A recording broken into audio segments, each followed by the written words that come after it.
Good morning, good afternoon, good evening, cottagers! Welcome in, welcome in, welcome in, Perky and Yinoto and Mary and Amy and Common. Hello! I hope everyone's having a lovely day so far. Happy Saturday. Welcome. We are gonna be playing a brand new game today. We have a new playthrough that we're gonna be starting. As you guys know, we did our little RNG wheel to figure out what our next playthrough was now that we finished Monster Hunter Stories, the first one. Our options were Rune Factory 3, Wytchwood, Elden Ring, and Monster Hunter Stories 2. So we got Wytchwood, which I'm really excited about because I've had this game in my backlog. Like, I've owned this game for a while because I really like the art style. And I think Kios played it, and she was like, "You would like it. You should definitely play it." But it never really found time. So I'm really glad that we're getting to play it. It looks really cool. So I'm excited to share it with you guys. Which wood are we going to? We don't know. We're gonna find out. We're gonna find out. So let me go ahead and I'll boot up the game, and then we will swap over and we'll get started. But I'm excited. I hope you guys are excited. The art is like so cool on this one. So this will be our next game playthrough. And then of course we'll have our weekly Monhun as we always will.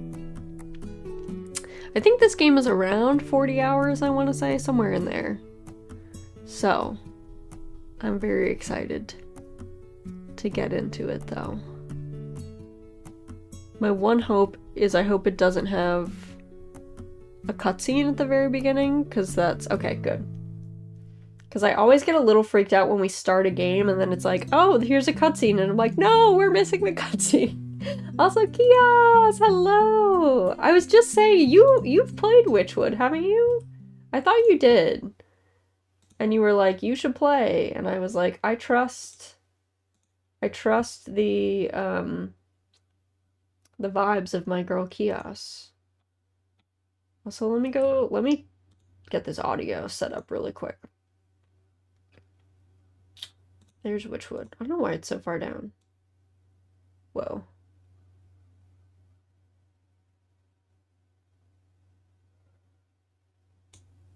Okay, you guys let me know if it gets too loud. We're gonna start here, but you yell at me if it gets loud. I love Wytchwood. Looking forward to watching today. Yay! No, Kios has very trustworthy vibes. You guys don't understand. Like, this girl... Kios has good taste, okay? I trust her. I trust her with my life. Not only is she a smart lady, but... I feel like she and I have similar requirements for games, so...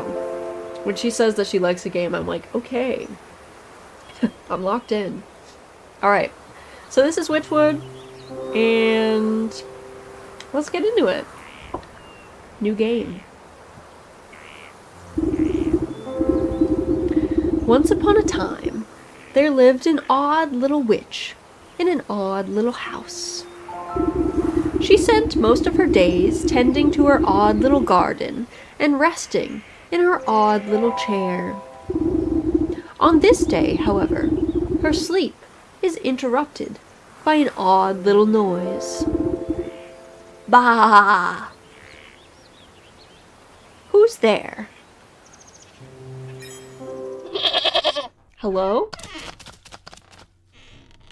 Click or use F to interact. Okay, cool. You devil! How dare you wake a young lady from her beauty sleep? Blah! Also, hold on. The game is a bit loud. It's a bit loud for me, too.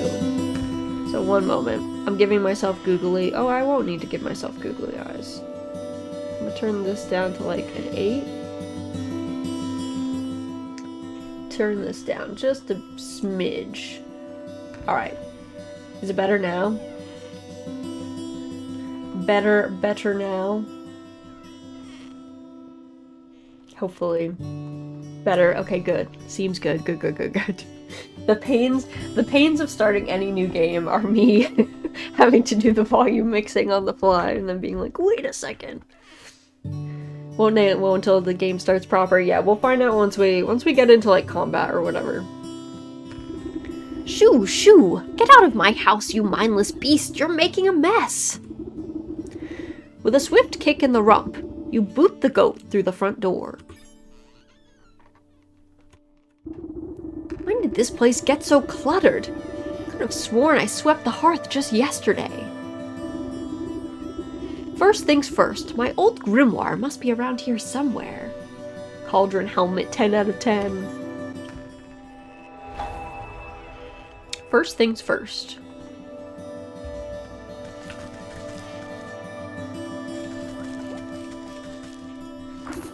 Aha! Here it is. It's lighter than I recall. Your grimoire contains all of your craftable recipes. You can open at any time by pressing H. Cauldron helmet, 10 out of 10, 10 out of 10. Excellent choice. Ooh, mending poultice. A speckled herbal paste that heals aches and pains, heals depleted hearts. Forest herb and a hag shroom. So the forest and the swamp. Journal. Oh, my recipes are missing! That damnable creature has chewed up all the pages of my book! Where's my belt? I needed to carry my things if I'm going to confront the beast. I must have left it in that trunk over there.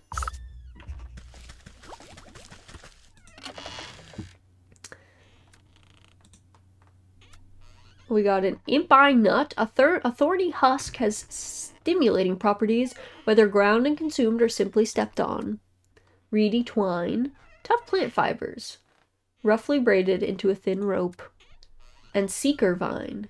Even in the least likely of places, this tenacious ivy always finds a way.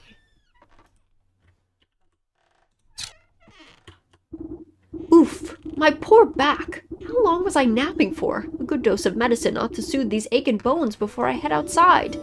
At least I still have the recipe for my mending poultice.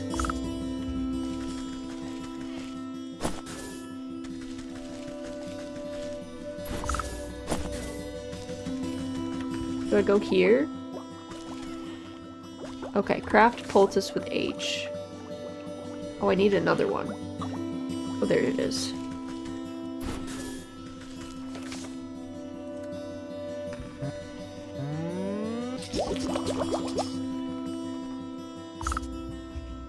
Use the mending poultice. Alright, we healed. I liked the animation of that heal. Go outside. We're off.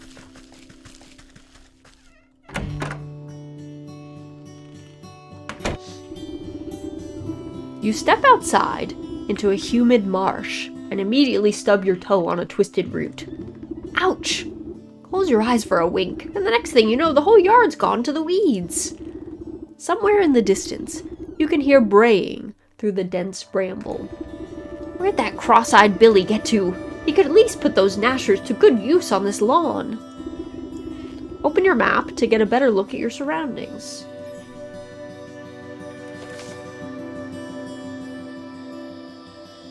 Oh, there he is. The goat. He beckons without fingers. We're in Hag's Grotto. Alright.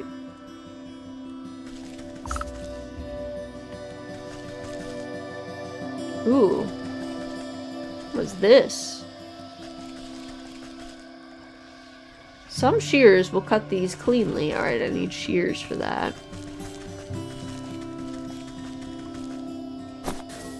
Seeker's Vine. Oh, we got some more.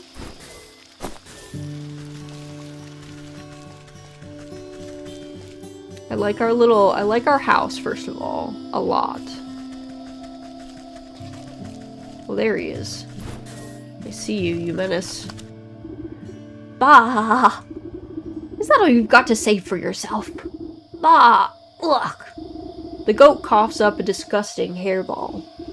Ah! Yes! Hello? Hello? Can you hear me now? Apologies. It's been so long since I've used a mortal vessel. Yuck! There's dirt in its mouth. Puh! Puh! You can talk.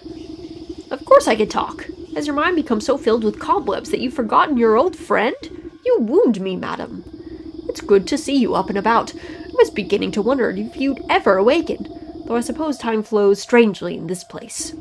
Anyway, I've come to collect. Do you have the amount we agreed upon? Amount? Amount of what? Oh dear, if you really don't remember, we should go over the contract details again. Down there. The goat nods its head towards the ancient stone gateway looming nearby. And just how am I supposed to get through that solid rock? You're the one who sealed it last. Take a closer look and I'm sure it will come back to you. Open your witch's eye to inspect objects and creatures to discover their weaknesses.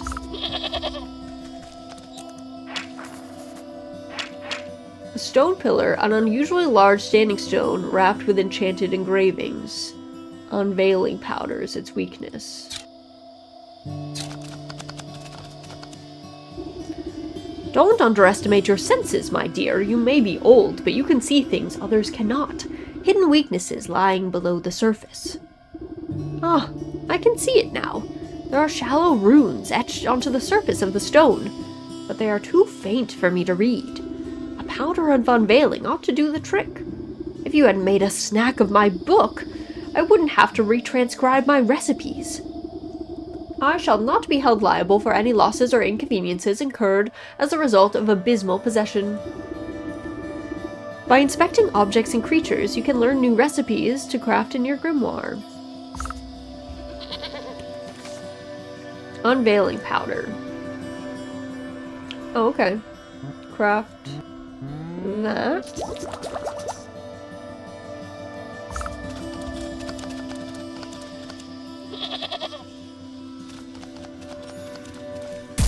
Alright, there we go. I wasn't close enough to it to use it. You smear a handful of the glowing powder onto the runes of the doorway. A cool blue light emanates from the glyphs and envelops the entrance in its aura. You squint, attempting to discern the meaning of the letters. They appear to be in some obscure runic alphabet. Also, welcome in, Nass. Welcome, welcome. What gibberish is this? It looks like it was carved by a frightened hen. It must be written in the umbral tongue. Allow me to translate. The goat steps up to the doorway and pauses. Well, what does it say? The goat swings its shaggy head towards you. Dark, matted wool obscures the creature's beady eyes. I cannot see. Unbelievable. What help are you then? I didn't come here to help. I came to collect. Now do something about this mop of hair, would you? Fine, fine. I think I have some rusty old shears down in the garden. Do. To the shears. We sure do. Reedy twine.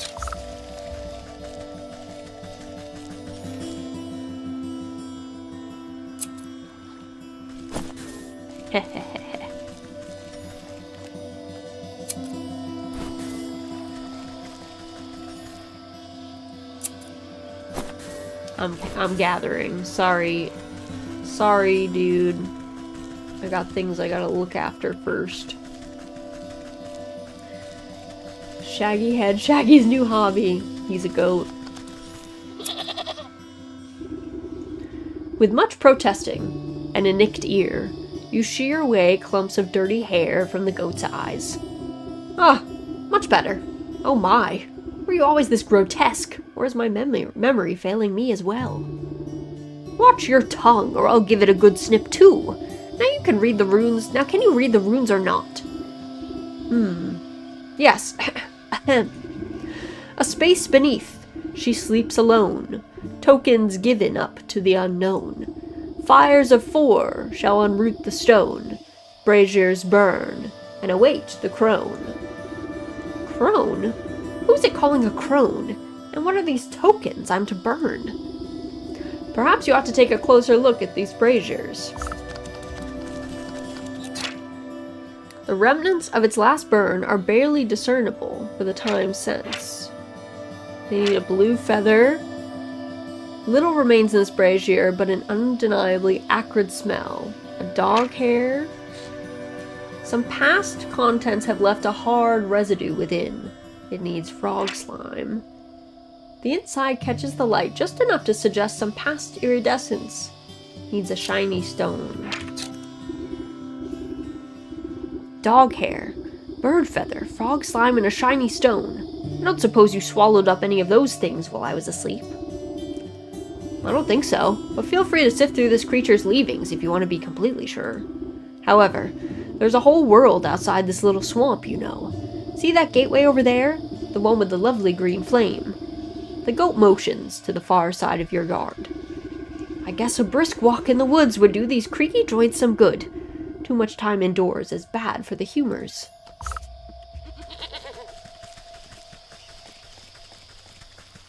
I do like our fountain, though.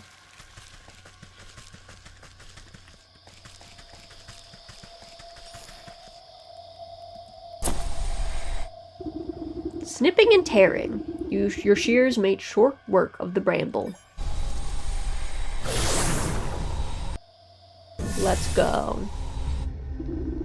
You cut your way through the remaining vines and suddenly step onto a cold stone daze. Time seems to flow backwards, or maybe it speeds forwards. An oppressive, star-filled void stretches as far as you can see. Though there is no wind or sound in this void, a warm fall breeze and the chirping of birds seizes your attention. A doorway. A doorway to the forest.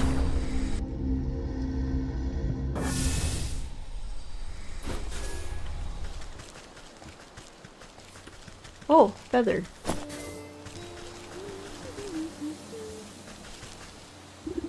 Bird watcher.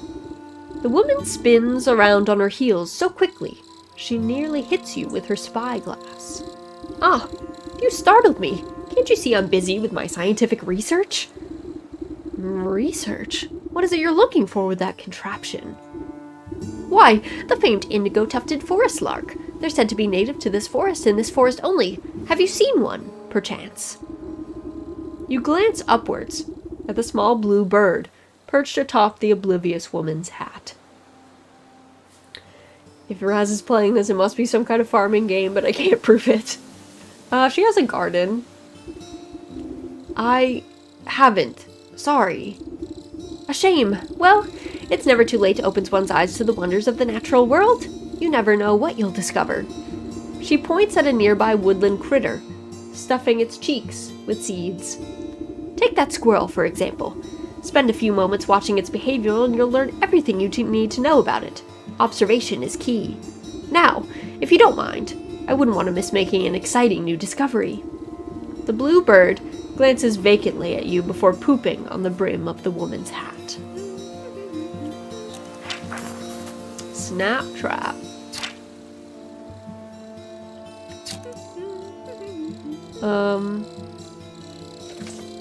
Okay, how do we make a snap trap? Wicker work. Craft one of those. And then make a snap trap.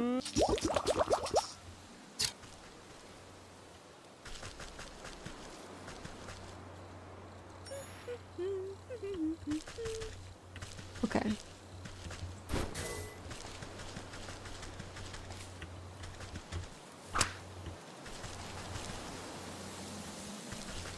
Does it go in?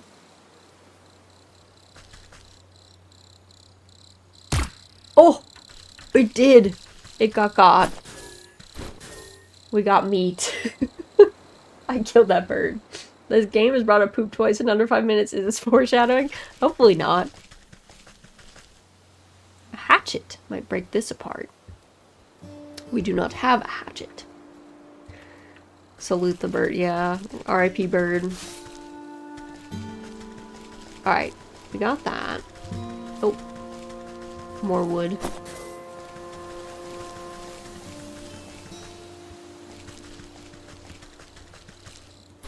What else do we got?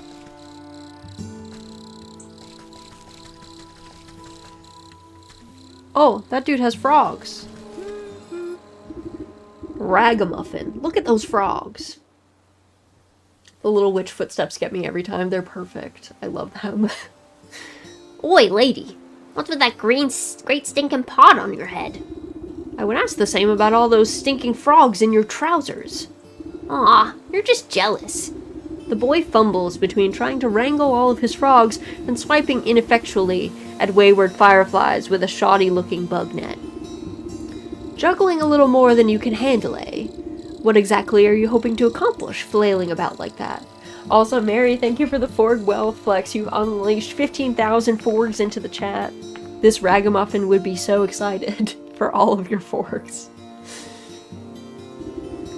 Are you daft? Me frogs are hungry, so I gotta catch some of these fireflies to feed them. He takes another wild swing, missing his target entirely. Why don't you let me take a few of those frogs off your hands for a moment? That would let you swing that net properly. Oh, I see how it is. You're after me precious prizes. Well, how about I give you the net and you catch me some fireflies? Then maybe I'll think about trading you one of my froggies. We're taking the net.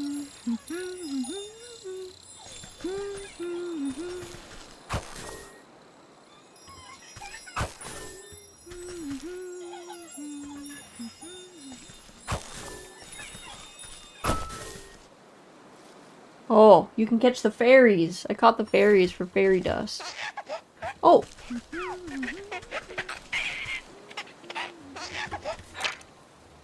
Oh god.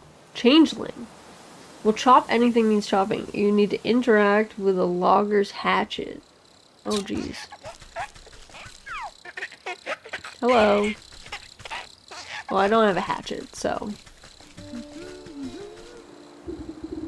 Well, these hoppers aren't going to stick around with empty bellies. The faster you catch those fireflies, the faster we can eat. I mean, the frogs can eat. Okay. He needs 5.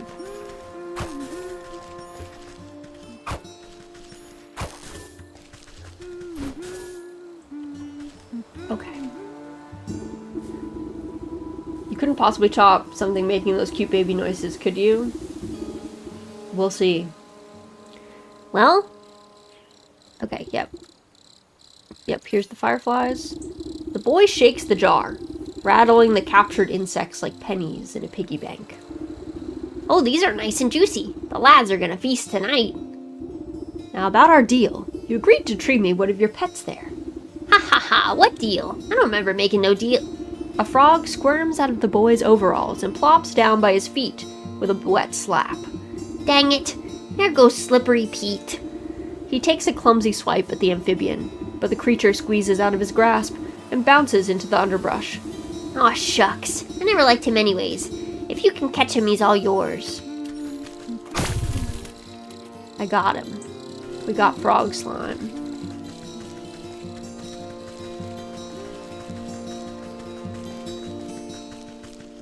Ooh. Get got, Pete. Good. Yeah, we got you, Slippery Pete. You want to come sit down, Pick? Come lay down. Whoa, look at this big girl.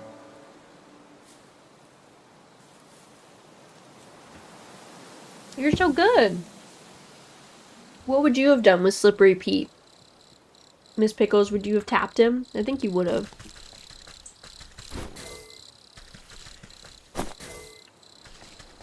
Oh, what's this? Oh. Wow, big girl. I know, thank you. Thank you for the flowers for Miss Pick.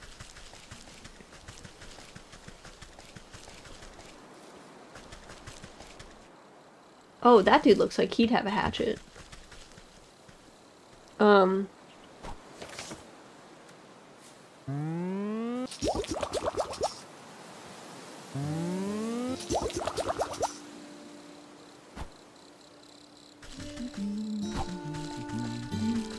I don't want...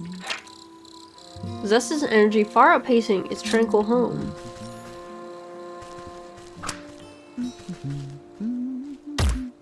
Oh, nice.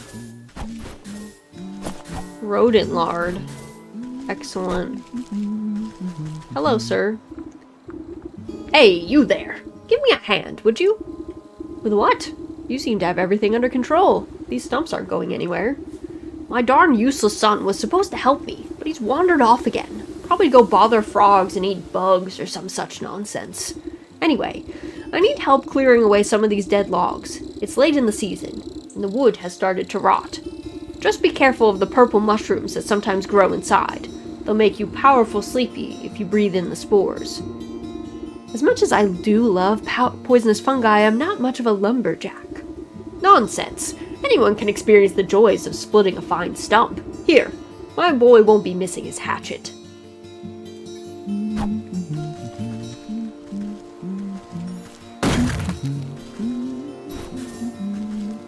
Oh, a leafy cap. That's such a good name. Powerful mushrooms, you say? Could dig out some coals with the right tool. Okay, don't have the tool for sure.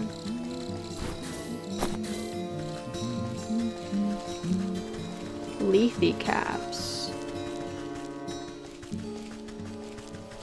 There was another thing over here, right? Oh. I thought there was a log. Am I making that up? Oh. Oh, these are respawning, I think. Oh, here it is. Yeah, don't threaten me with a good time, you know?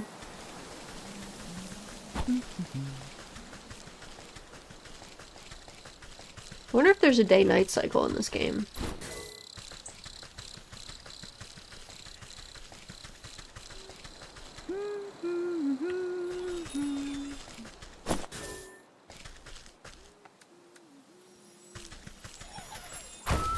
Got that girl.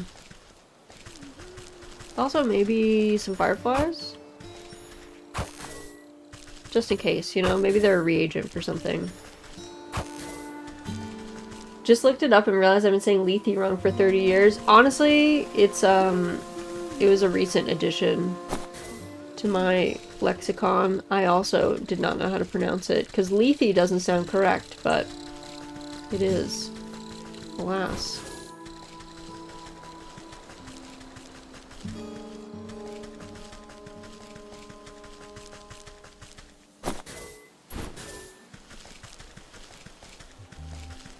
Hello. Kilnman. Evening, madam. Come to check on the pottery. I'm afraid I just fired the kilns up, so they'll be a while still. Pottery? Oh, I was just admiring that fine canine over there. You point to a scraggly-looking mutt patrolling the yard. May I give her a petting? Oh, you can try, but I wouldn't if you value your fingers. She's a touch bitey today. Doesn't much like people near the ovens. I have a way with animals. Surely I can find something to calm her down. Soporific morsel and shears. I don't have a soporific morsel.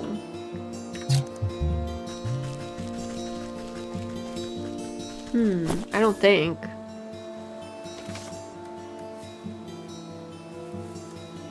Oh, I do.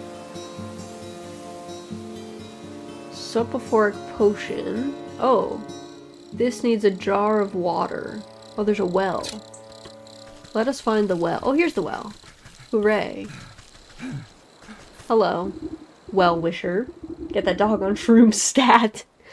Aw, man, oh jeez, I don't know about this. You tap the man's shoulder, and he nearly tumbles headfirst into the well. Ah, what's the matter with you? I could have fallen in. Then perhaps you shouldn't be leaning over the edge like some wobbly stork. What's so interesting down this well anyways? Well, my grandpappy used to tell me that people drop all sorts of treasure down there. Just waiting for someone to dig it up. Got myself a trowel and thought I'd give it a go. But the rope's out, and it looks awful dark and damp. I get goosebumps just thinking about all the ghoulies that might be lurking down there in the shadows. Ever consider that those ghoulies might get goosebumps thinking about you lurking up here in the sunlight? No, not really. Not sure if that makes me feel any better about them, actually. Maybe the business of treasure hunting isn't for me after all. Here, why don't you take my trowel? I don't think I'll be needing it. You can go down into the well and see those ghoulies yourself. This old well is deep and dark. You might be able to climb down into it, but the rope has long since rotted away. You toss a length of strong homemade rope down into the darkness. It seems like it should support you, without much fuss. Into the well. I love when I go for a walk in the woods and someone gives me their spare tools. Same. Ooh, gold coins? Don't mind if I do.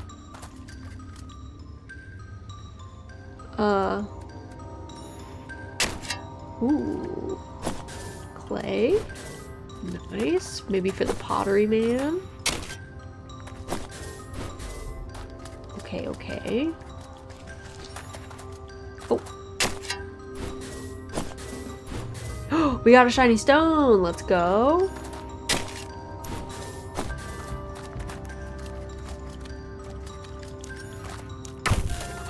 Okay, we got some frog slime. There's frogs down here.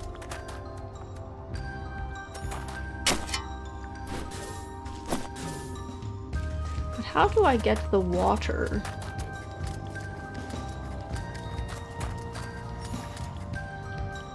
That's what I want to know.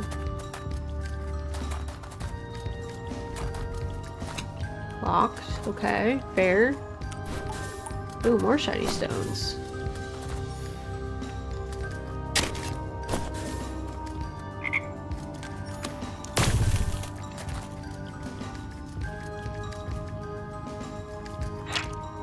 Cozy burrow for a creature who prefers to be left alone. Oh, an empty jar. I don't have an empty jar though. Where do I get it? Oh, do I need it from the... Oh, there are empty jars over by the potter, I think. How do I get... Will the dog let me over there? Maybe if I don't go near the kiln, it's okay? We'll find out.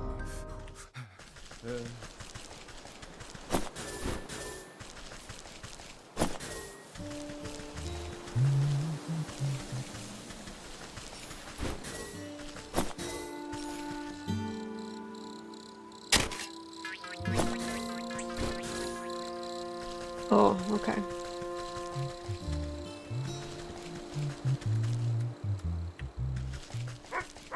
Okay. The dog is not happy. The dog is not happy. I'm sorry. Sorry. Okay, not those kilns. I don't know why that... hearing that man huffing and puffing.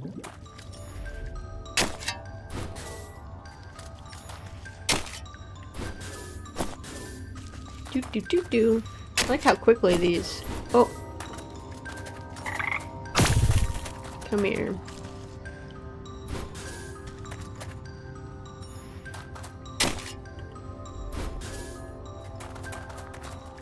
Okay, Also, what are these frogs hiding in the clay for? What are you up to, frogs?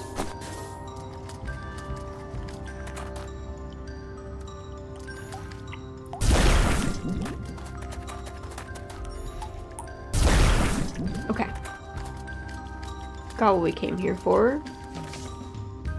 Can craft soporific potion, and then I need to make soporific morsel. Perfect. Make those.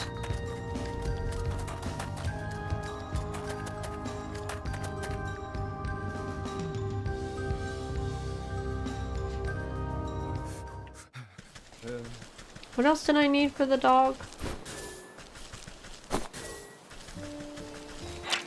And shears. Okay.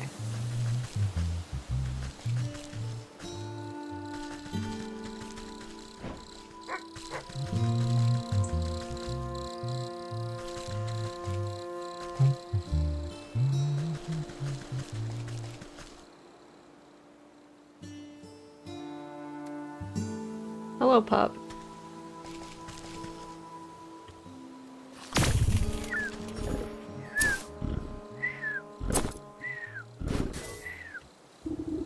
Frog slime, blue feather, shiny stone, and dog hair.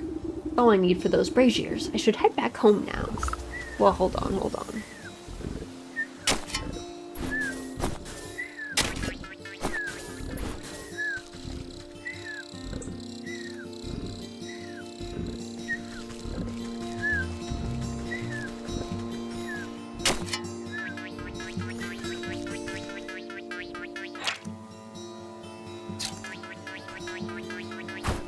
Oh, we got our sis right, okay. Scared. Guess I blocked him in so he couldn't despawn. Okay, there's nothing else over here.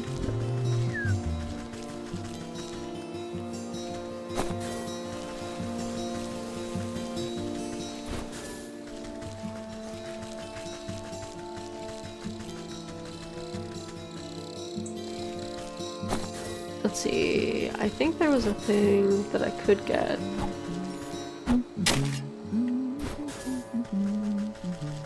Stole from that. Sorry, I like put out his campfire. Hopefully he's not mad about that.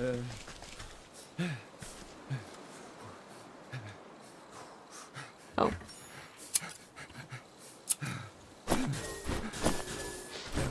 I like how they put these right here.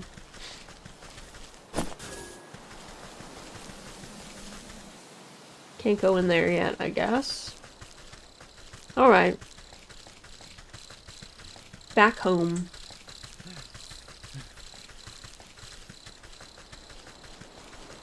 Do.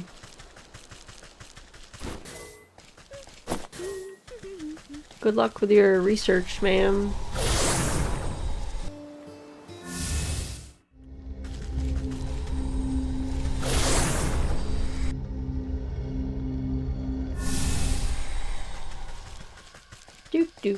Do. Oh, nice. My garden.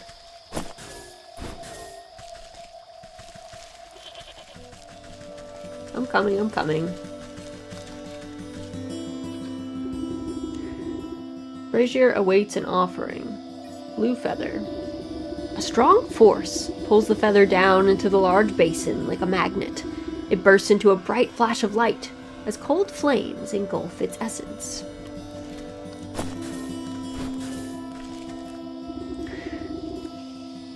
Here's the dog hair. The dog hair takes a moment to fall from your fingers, fluttering down into the basin one by one. The fur bristles into foul-smelling coils before erupting into a cold green flame. Frog slime. You gently squeeze the globs of wet slime from your satchel into the basin. The mucus bubbles and pops before cold flames reduce it into a fine, odorless ash.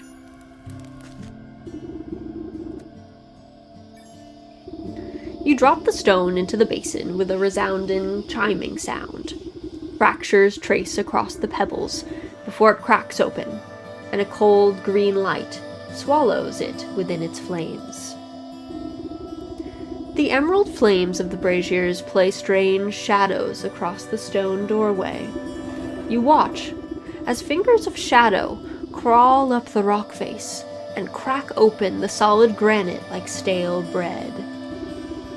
The stone crumbles away into darkness, revealing a yawning stairway descending down into the cold earth. After you, madam. All right.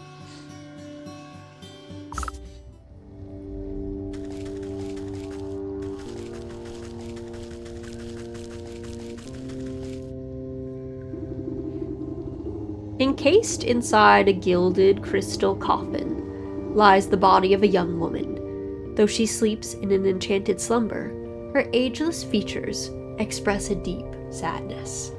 Also, Egg, thank you for the posture check. Everyone do a great big stretch. Good morning, Queen. Hello, Ductor. Welcome in. She must be part blueberry. She could be. The sound of cloven hooves echo against the marble floor as the goat comes to your side. Quite something, isn't she? Do you remember bringing her to me? I brought her to you? Why? Who is she? I haven't the faintest idea. All I know is you brought her lifeless form to my doorstep and begged me to save her soul. Save her from what? And why is she asleep? Why, from the 12 wicked souls who you said wronged her in life, villains who deceived her and cheated her and broke her spirit. And as we agreed, here she will sleep until our contract is fulfilled, until you bring me those 12 wicked souls. What? I remember no such contract. Our pact is binding, regardless of what you do. Or do you not remember? At the goat's words, you feel something hard and dark, locked away in the depths of your heart. It speaks the truth. And just why should I do your bidding? Seems like a lot of bothersome trouble to me. What do I care about some sleeping beauty? Bring me the 12 souls, and I will release the sleeping maiden from her slumber. Our agreement will be fulfilled. Who knows? In time you may even remember why you brought her to me in the first place. Or, you can simply return to the comfort of your little hovel, where you will waste away until the weeds grow so thick that not even your shears will be able to cut you free, and your mind will stay as empty as that grimoire of yours. But it is a big decision to make so hastily. Why don't you sleep on it? A heavy weight fills your marrow. Your eyelids flutter, barely able to stay open. What have you done to me? I can't stay awake.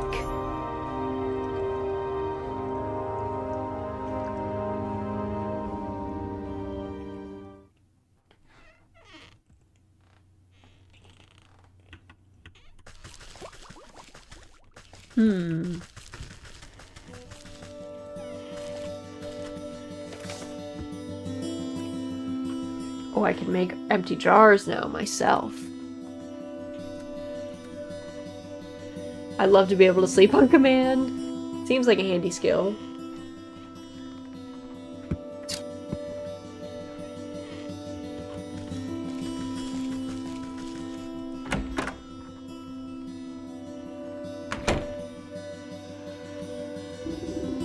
Good morning. I trust you've made up your mind. Will you collect the souls I've asked for, or would you prefer to stay stuck in this festering swamp? All right, all right. No need to get your horns in a twist. I'll do as you ask. You haven't given me much choice. Splendid. As it happens, I can already sense the first 4 souls we seek. 2 are in the forest, another in the swamp to the north, and the last in the fields to the south. Could you be more specific? Near a shapely stump, perhaps inside a tree with a face, by an overgrown mushroom grove? What do I look like, a compass? Go out and look for it yourself. The Sleeping Maiden.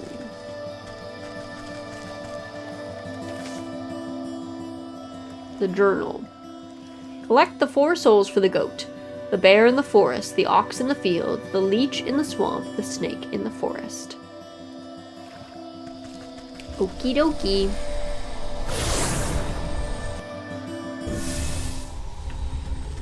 To the forest.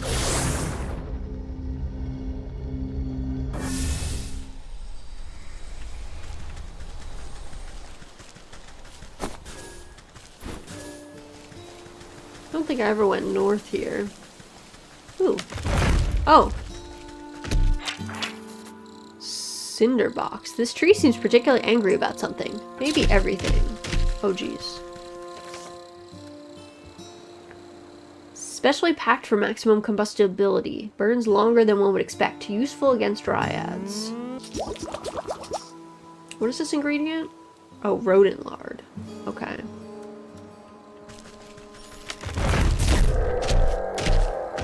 Get got. Get got.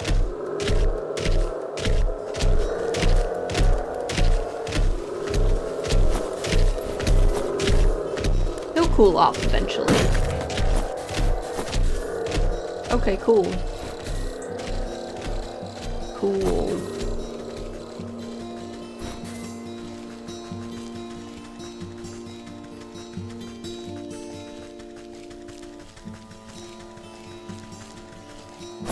Look at me on the path. Okay, so that we went to. I do need to make another snap trap.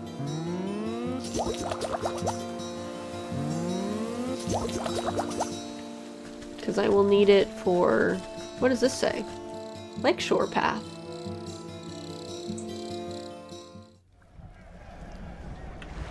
Hello? Oi! Stop right where you are! Yeah, no one but soldiers are allowed into the lakeshore camp.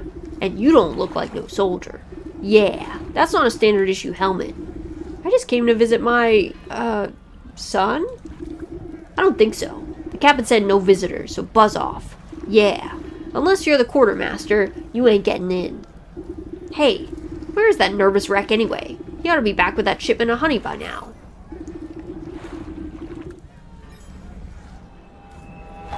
Oh, the bear. Find the quartermaster in the forest. Another hapless fellow, his cart in splinters at the southern edge. Dingus and Dongus. Great names. Excellent names, right?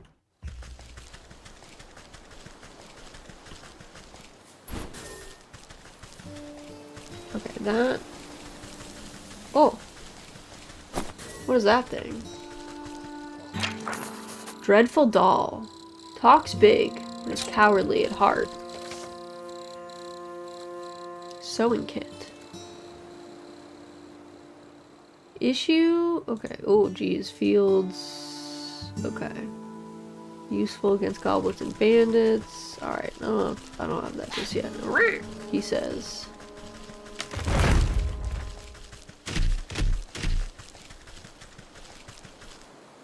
Oh.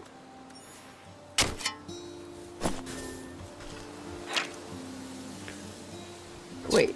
What? A changeling.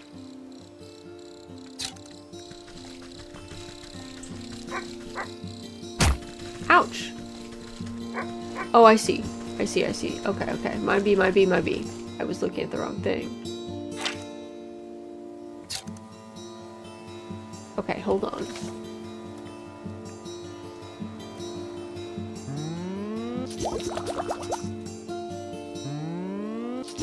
Good morning, Raz. Hello, Alexander. Hope you're doing well.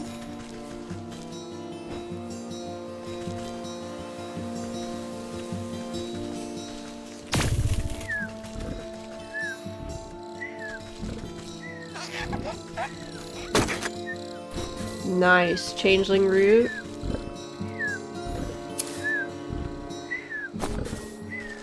Just in case we need hair of the dog, you know?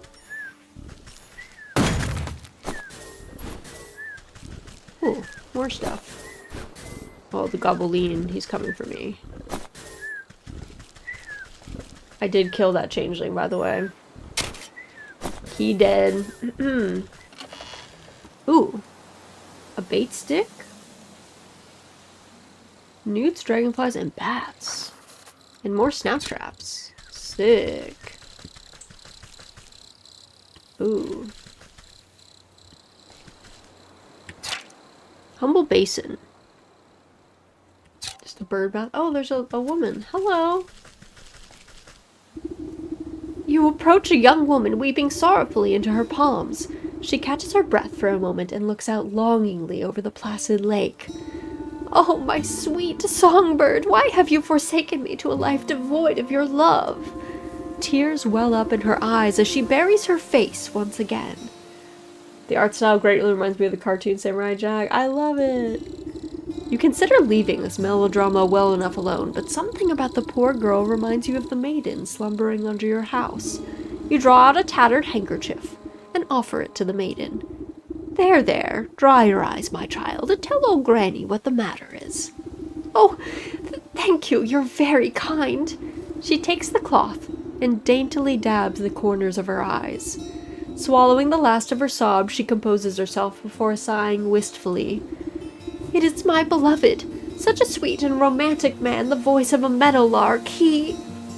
Ah, I get it. He dumped you. Well, don't worry, there's plenty of other frogs in the swamp. What? No! He loves me and I him, though our families would never allow us to be together. He'd come and sing outside my balcony every night. One night we both vowed to escape and meet by this lake. Her lip quivers. I waited and waited under the waning moon, even past the morning sun, but he still didn't reveal himself. Tough break. Maybe he just wasn't that into you. The woman snaps at you with sudden vitriol. He would never abandon me. We're destined to be together. She slips back into a melancholic gaze over the lake. Even now, I can still hear the beautiful melody of his lute coming from across the water. Over the dull sound of lapping waves and quacking waterfowl, faint notes of some faraway stringed instrument whisper through the reeds. Oh, I hear it too. Maybe you aren't just mad in love. It's coming from somewhere in the middle of the lake. He's out there somewhere, I just know it. She crumples into another dramatic bout of inconsolable tears. Now, I'm sure it's just some echo bouncing off the shore. I'll go find where this tardy bard of yours has run off to. The snake. Ah. Alright, there's a lot of goblins over there. Oh. Oh, unveiling powder and catching net.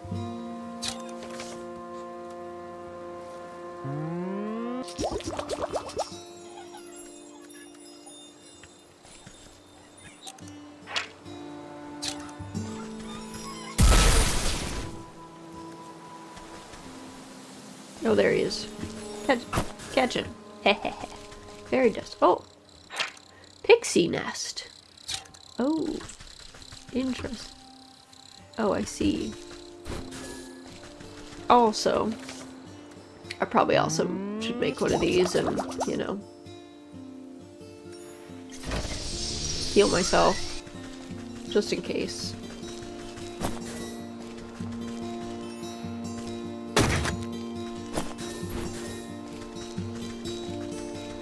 Alright.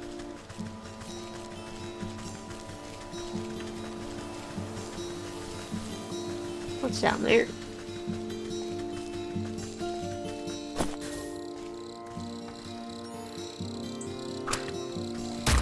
Nice. Just in case. Oh, the pixie, okay. What else we got? Fairy totem. An inscrutable construction of fey folk. Its purpose? As mysterious as they are. Oh, hello. Oh, I need more fireflies to get that. Okay.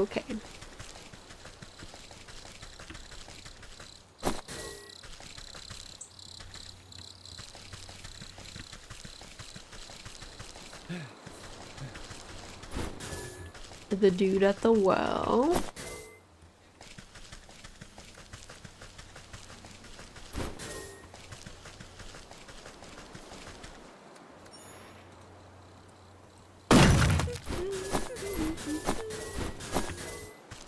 I don't know if there's a limit to my inventory.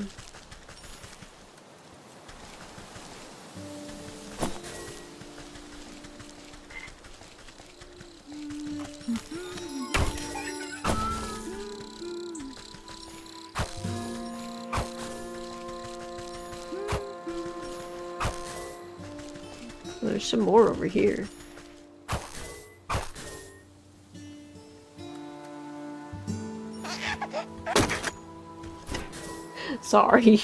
Sorry to the changeling. My bad, bud. I had to. It is what it is.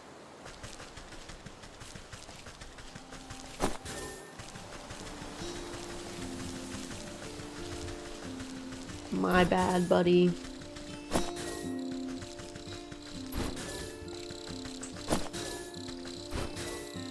I don't like how that fellow was mistreating his frog. Yeah.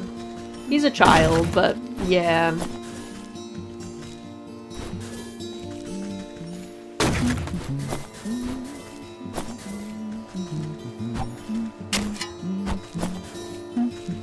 Don't mind me putting out your fire.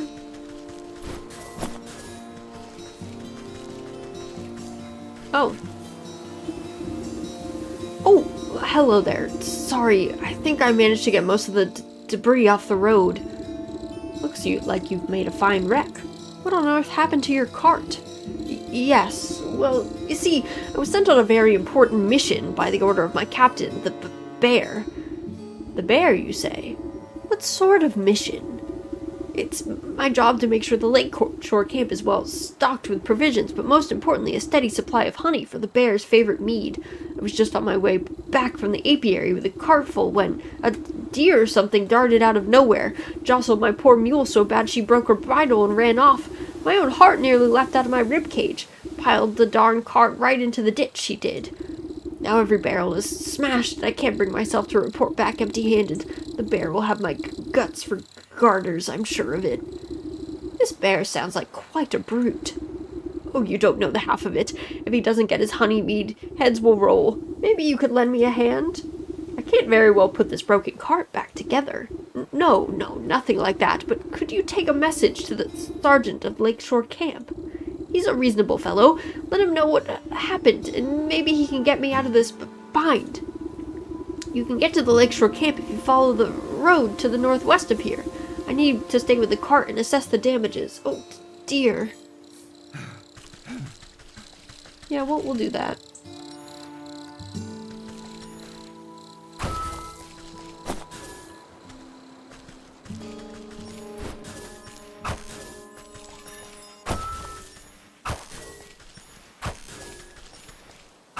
Don't mind me, we're just getting some bugs. Anything else around here? Stylites image to flatter the self-proclaimed ruler of this region, commissioned by him, of course, and promptly forgotten. Of course. Classic ruler moves. Oh, that's towards the field.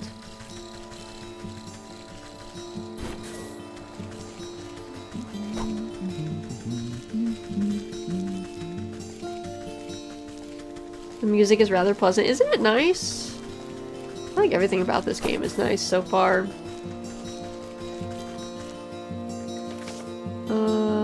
It's okay, this way.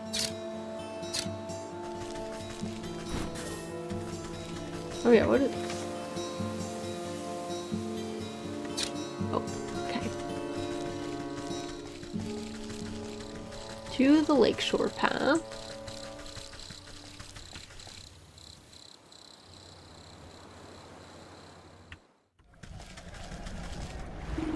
Hey, where do you think you're going? Yeah, no one but us soldiers are allowed inside the lakeshore camp. Get out of my way. I have urgent news of your quartermaster. I need to speak with your sergeant. Urgent? Only thing that's urgent is on the line for the latrine, or if the captain hasn't had his drink. That's right. Captain Bear's in a right foul mood. You can't come in, unless you want a good thrashing. The guard almost has to shout over the clattering din coming from inside the camp. You heard him. It's dangerous in there. Wouldn't have the heart to let a frail old granny like you near that beast. One guard turns to the other with a conspiratorial shrug. Yeah, but who are we to say what's good for her health? Oh, yeah, you're right. We might be convinced to, look the other way if we was fairly compensated. Right, fairly compensated, of course. We'd be sticking our necks out after all. Here's some coins. You carefully press 3 heavy gold coins into the palm of the waiting guard. There, I expect you two can divide them evenly amongst yourselves. Right, 1 for you and 2 for me. What? You mean 2 for me and 1 for you? I'm the one who does all the real guarding around here. You still owe me for that game of dice you lost. You cheated me. Give me them coins. The 2 guards fall into fisticuffs and roll into the bushes, leaving the gate of the camp wide open. Oh, there, he's a literal bear. Blood. Love that.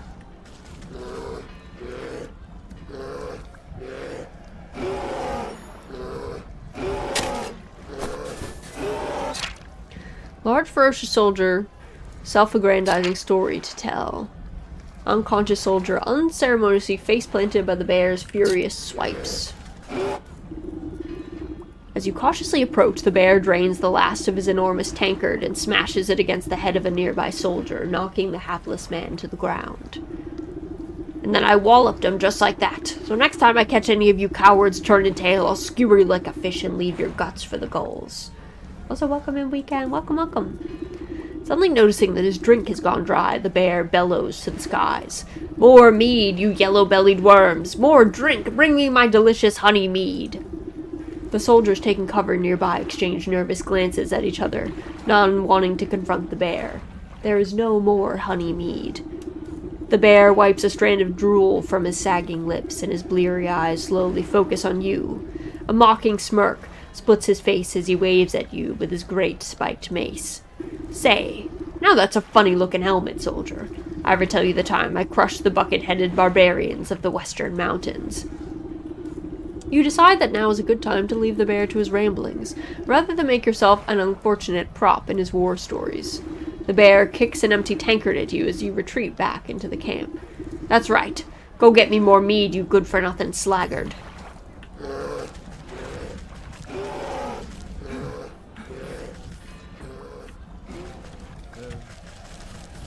What do we got around here?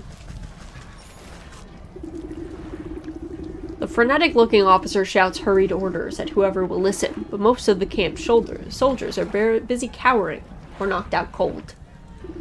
Man, the gates! You over there! Secure the perimeter! We just need to hold out a little longer. Sir, we're running out of men. Where's the damn shipment of honey? You step over an unconscious footman to address the man in charge. Bear's clearly never been punched in the face before. I volunteer Raz to be the first to do it. We probably will. I think we have to reap his soul, so...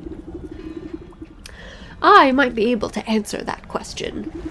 Who let this old bat into the camp? I found your quartermaster. He's having a bit of cart trouble on the road.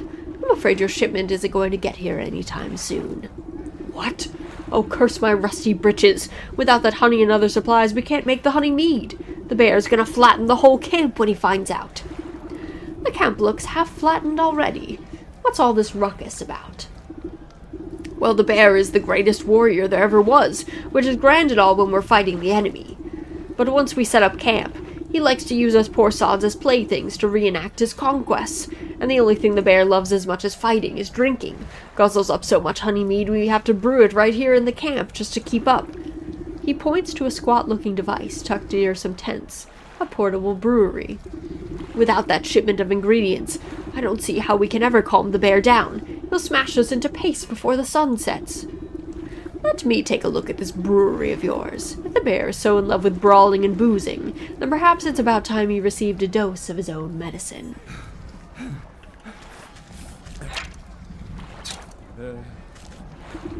You inspect the brass contraption. A tank here, a hopper there. The bitter smell of alcohol is infused into the well-worn metal. Also, Juniper, welcome in, welcome in! Hope you're doing well. Happy Saturday. Despite the needlessly complicated dials and tubing, at the end of the day, the brewery is really just a fancy cauldron. This seems simple enough. I should be able to concoct just the potion for your troubles. The rattled sergeant shrugs his shoulders at you. Sure, if you think it'll help, but you'll need to fuel the darn thing first. Our supplies are a mess, so you have to figure it out on your own. You open up the brewery to inspect its complicated innards. I am, thank you, yay! Okay, we need 5 jars of water and a tinderbox. Okay.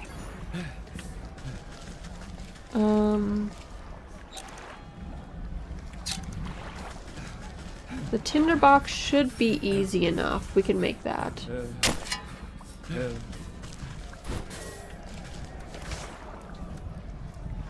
We can make that right now. The jars. How many do we need? Let me look. I think was it 5? 5 jars of water. Okay.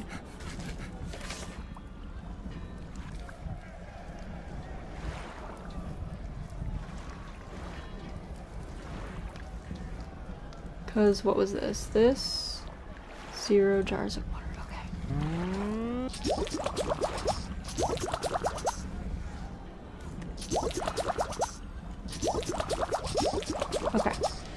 I feel bad for all these fellows who got beaten up by the bear. I know. Yeah, they kind of got, but I guess, you know, it is what it is. Also, is that a pig? I thought that was a dog for a second. I got very upset and stressed.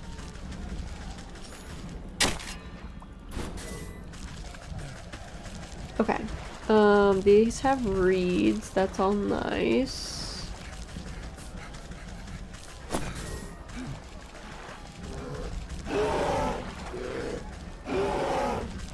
Can I go this way? Okay. We're gonna go back to the well. To the well.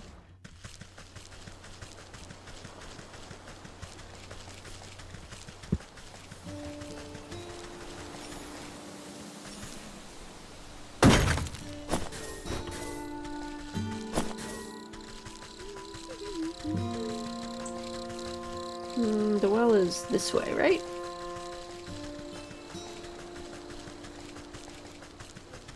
Yep. Alright, we're going into the well.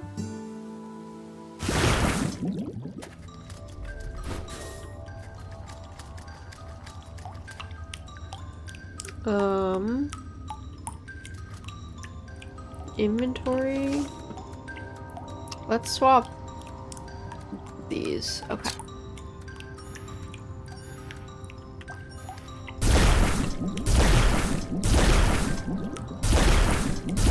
Okay, perfect. Time to leave. Back we go. Do. Oh, pick this up.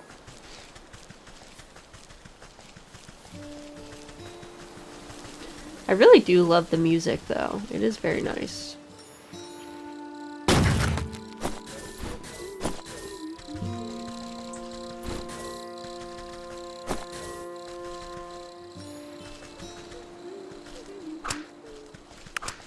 Nice.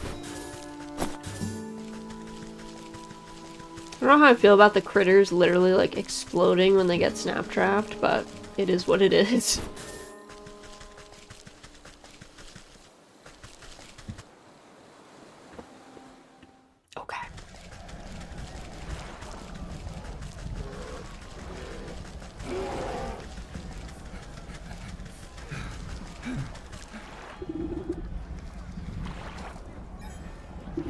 You slosh cool, clear water into the brewery's main tank. Not the best base for potion brewing, but you want to preserve the honey mead flavor. You snap kindling into pieces and scatter it into the bottom compartment of the brewery. Should be enough fuel for the job. With the heat of a cinder box, you set the stove chamber of the brewery alight. It will bring the tank to a rolling boil. With a hiss of steam and the sound of boiling water, the rattling brewery is ready for the next step of the process. Of course, I'll need honey for the mead. That quartermaster said he was coming back from the apiary in the fields, so I best try there. Then I'll need a proper magical binder and a token of the bear to seal the spell. Something in this camp ought to do the trick. The frothing basin of the brewery stands ready for the right ingredients. We need honey, metamorphosis elixir, and a torn teddy bear. Where is the torn teddy bear? Oh. The captain's tent. Through the open tent flap, you catch a glimpse of pillaged trinkets and treasures scattered about the spacious interior.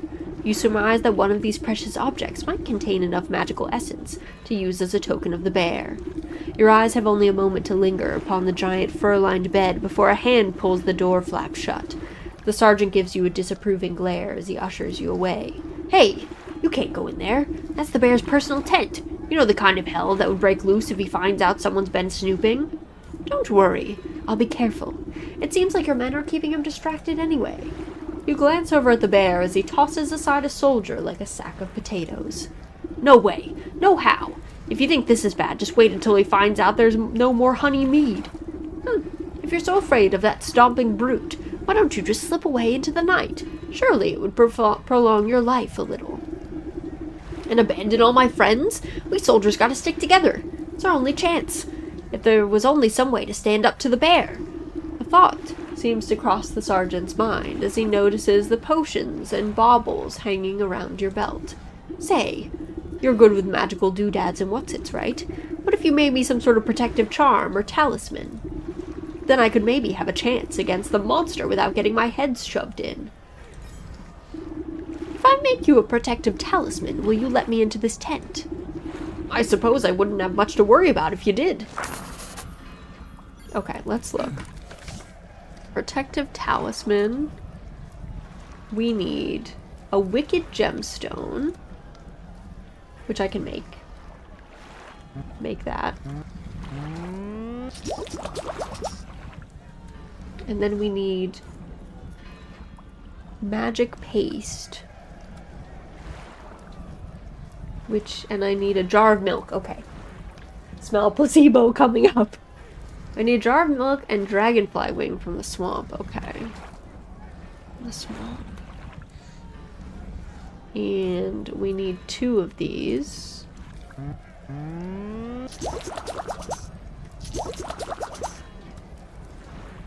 Okay. And then this, we need dryad fruit, which we have. Bug ichor from the graveyard of the swamp, and 2 changeling roots, which we have. Okay, so we just need swamp stuff and field stuff. Let's go to the field.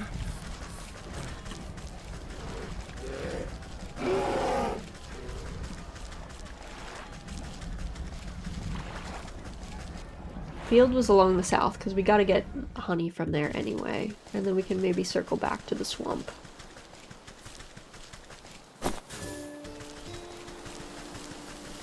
Placebo works like 10% of the time, even if the recipient knows it's a placebo, right? The thing is, with placebos, it depends on how serious your issue is. In this case, it's fine. We're just wanting him to be brave.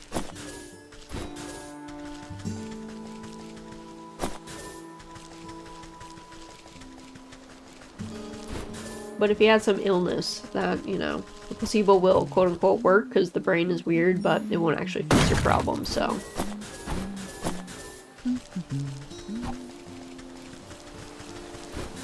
Fortunately, can't placebo a broken bone. Exactly. So some things are just not gonna work out. The fields.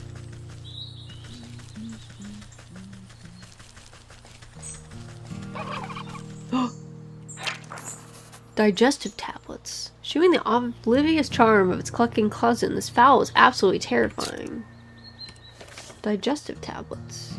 Require eye of newt, snail shell, and a goblin snot. Oh, we gotta kill goblins, okay. To get turkeys.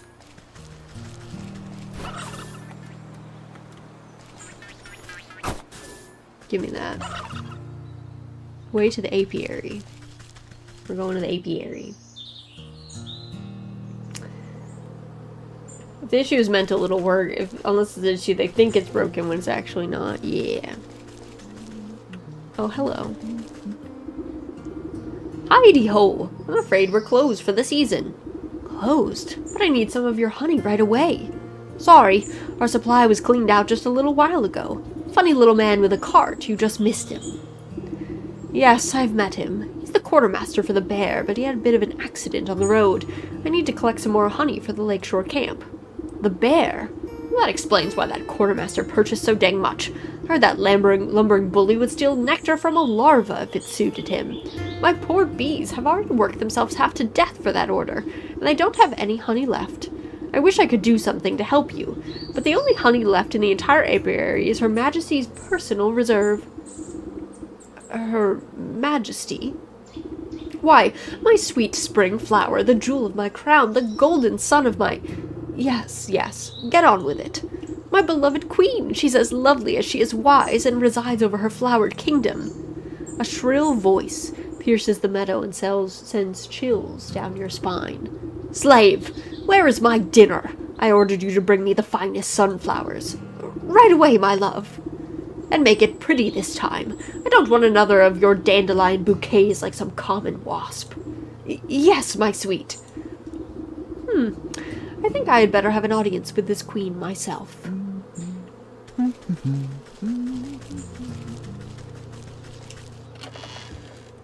You know, just, going about... Oh. B. Generally well-mannered, but can be quite hostile when irritated. Okay. Hello. The regal insect looks down her curled nose at you scornfully. That fool beekeeper is supposed to stop the rabble from trampling my delicate garden. Good help is so hard to find, isn't it? And I suppose you've come to lend a hand. No, I don't think so. What do you want, little beetle? You seem like a very busy woman, so I won't waste your time. I need honey, your best honey. She tilts her long neck back and lets out a buzzing laugh. Ha! Do you think I simply give my carefully cultivated riches to just any commoner? Do you have any idea how much time and energy is spent managing this colony? Everyone always wants something, but no one ever wants to work for it. Also, welcome in, welcome in. In a rustle of petals, the beekeeper comes running over, holding out an assortment of beautiful prairie flowers. My darling sweetheart, I offer you the finest meadow flowers. I hope you find these to your liking.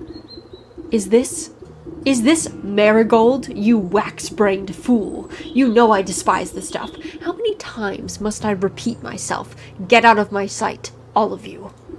My love, I have wronged you. Let me try again. You follow the beekeeper a short distance away while he busies himself picking more flowers. She seems to be in a foul mood. Does she always treat you like this? Well, yes, but it's really usually my own fault. Sometimes when she really gets her venom up, a little bit of smoke and soothing herbs calms her right down. Smoke, you say? I'm sure I could come up with something to even out her mood. Ouch. Oh, they're mad. Rude. Rude. Okay, royal incense. We need smoke pellets, which we can make. Then we need witch spice. Again. Craftable. And then we need soporific potion, which we need a jar. We have one. But we need to go get some water for that. Let's do a little more exploring.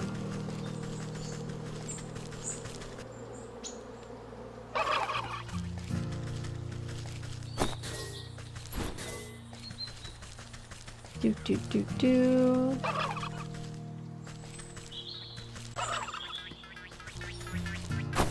There we go.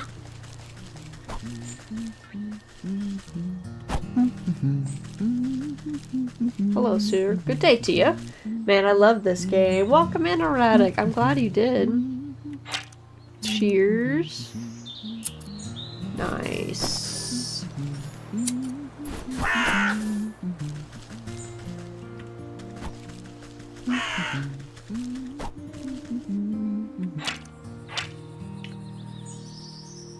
Adversary to a farmer, ally to a witch. I do love crows. They are good beans.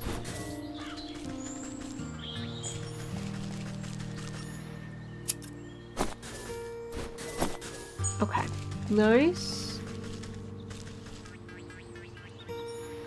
I think we need this for some. What was the goblin, the anti-goblin thing?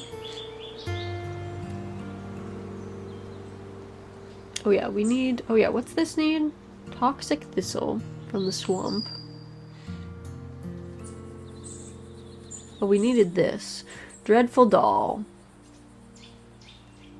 Sewing kit. Skeeter snoot.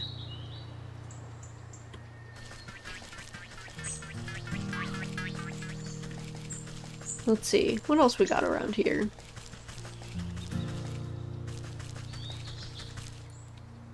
What are you? Changeling.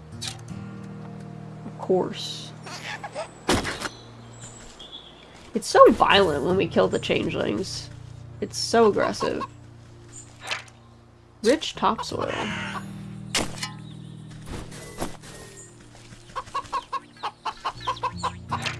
Chicken. Plump and happy hen.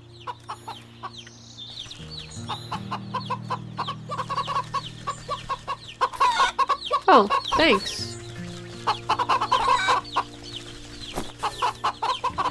Rooster. And all the little chicks, they're so cute. Alright, we need milk.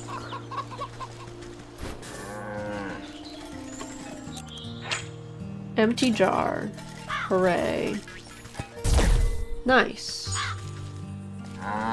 We needed the milk for something.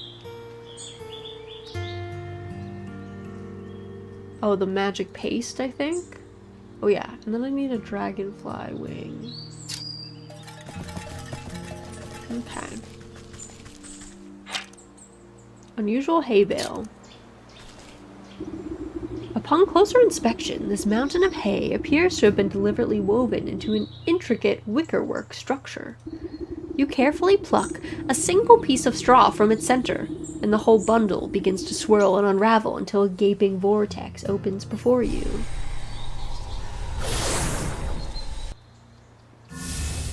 Oh, nice! We unlocked this to the fields back home.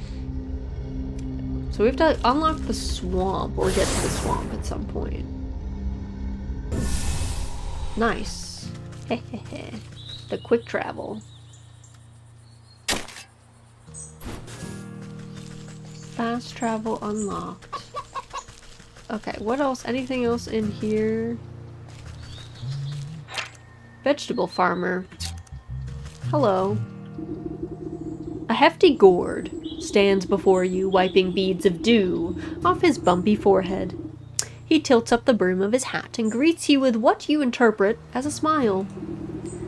Welcome to my farm, stranger. What brings you out here? Also, Vivid, welcome in. I'm doing very well, thank you. How are you? We're just starting some Wytchwood. How's it going, farmer? Oh, you know, not so bad. Trying my best to win the harvest competitions this year. Well, you look to be making good progress. I'm sure you'll be a shoo-in for the blue ribbon. You would think so, wouldn't you? But every year, without fail, that sour ox takes the prize. No matter how hard I work, I can't seem to outgrow his crops. Careful now, you're beginning to sound like a sore loser. Yeah, not sore loser. I just think it's quite suspicious, don't you? Last year, the ox and his family grew the largest corn cobs I've ever seen. I was only barely able to get second place because of my own little helpers. He motions to animated turnips and potatoes busy with menial farm work. But this year, his crops are larger than ever before, even though his family is nowhere to be seen. Doesn't make any sense to me. He's working the fields all by himself. What happened to his family? That's the fishy part. No one knows, they just disappeared one day, and the ox has said nothing. That does sound suspicious. Perhaps I'll go and ask him myself. Yeah, his farm is down to the southwest. You can't miss it. I must get back to work. Veggies won't grow themselves, you know. Good, saving money for a new PC. Makes me sad and happy. Yeah, saving, I guess, is like, happy to be getting a new PC, but unfortunate that they cost so much, right? What is this? Oh, okay.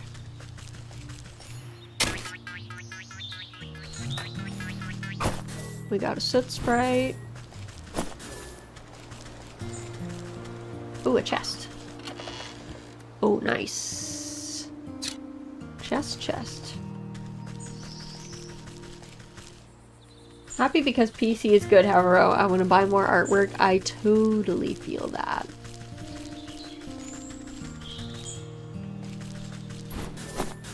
Okay, that's where we came from. What's across the sea bridge?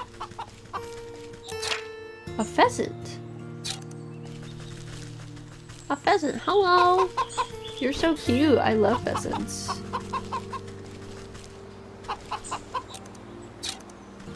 Sunflowers. Gnome. A natural tinkerer, but stubbornly refuses to read any instructions or manuals. Perhaps I can puzzle him somehow. Okay, that's where the gnomes live. Oh, what are you? Pumpkin Jack. Fortunate byproduct of harvest magics. A Snag vine and logger's hatchet. Snag vine.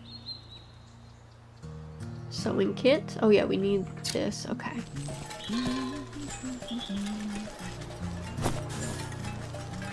Don't come after me, you strange fella. Oh, a turkey.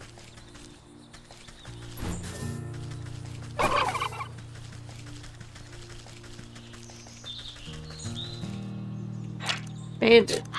Okay. Bandits over here. They got a whole bandit camp. I see, I see.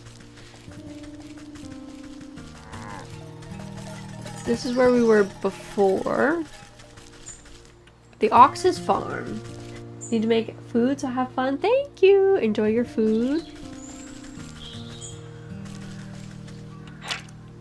Farm dog.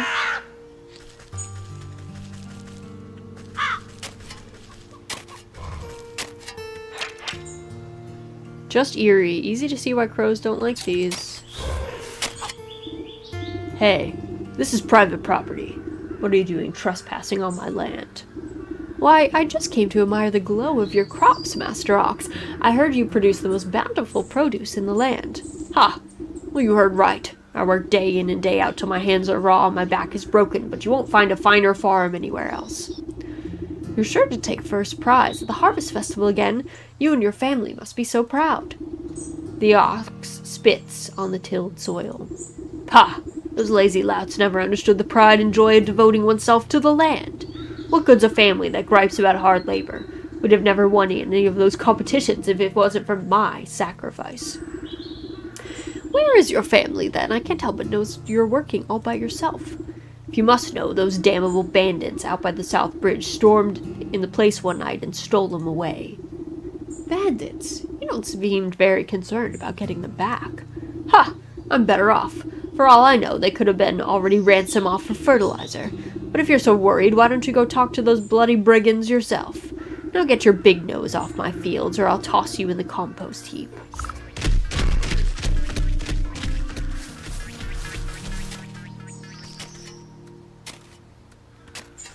Alright. I thought he had killed his family and made them into fertilizer himself. I'm still not discounting it, but...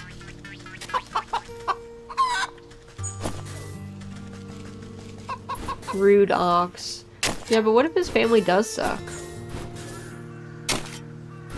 What if he was real for that?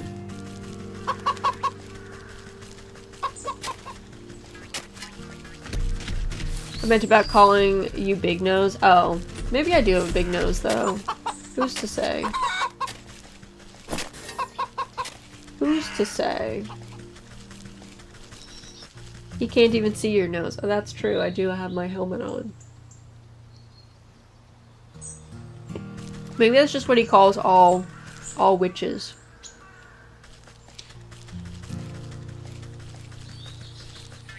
Maybe just a derogatory term for witches. Yeah, maybe it's just...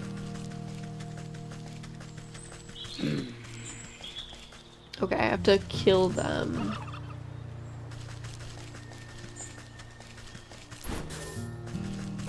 Alright. So, we need... Is there anything over here? Oh, nice.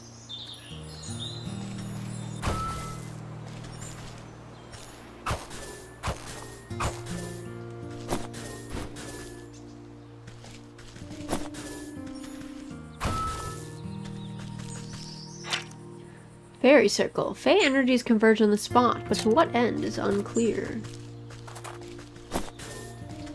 You know, just for laughs.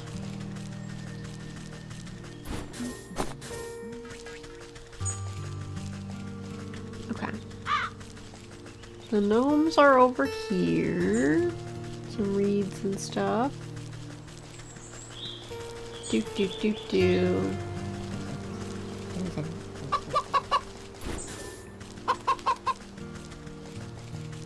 So we need to get to the swamp.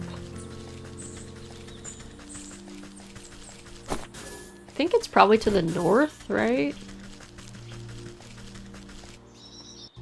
Kind of where we haven't gone, north or northeast, I guess.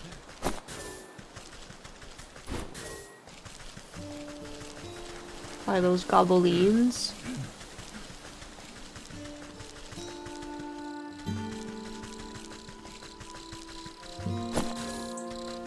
Oh yeah, there's this fairy circle. Bunch of these little dudes.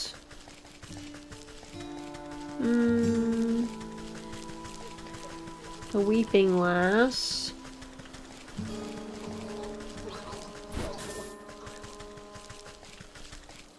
Okay. There's a bunch of little goblins over here.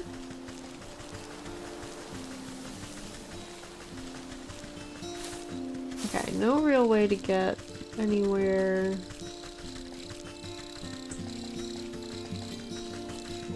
More goblins, excuse you. And the ent. Okay. Or the dryad, I guess, not an ent.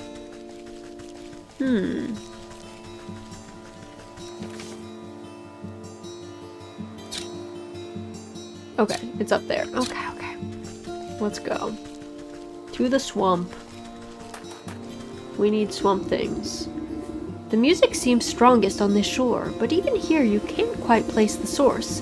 It seems to be emanating from the half-sunken ruin poking out of the lake's waters.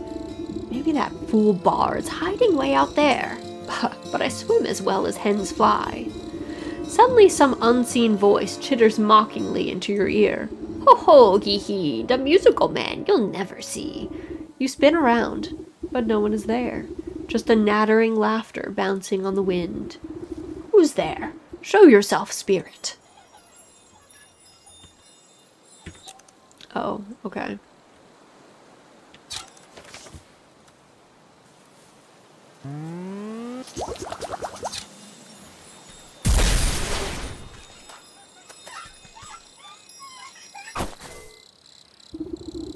You snap your hand around the elusive creature and squeeze.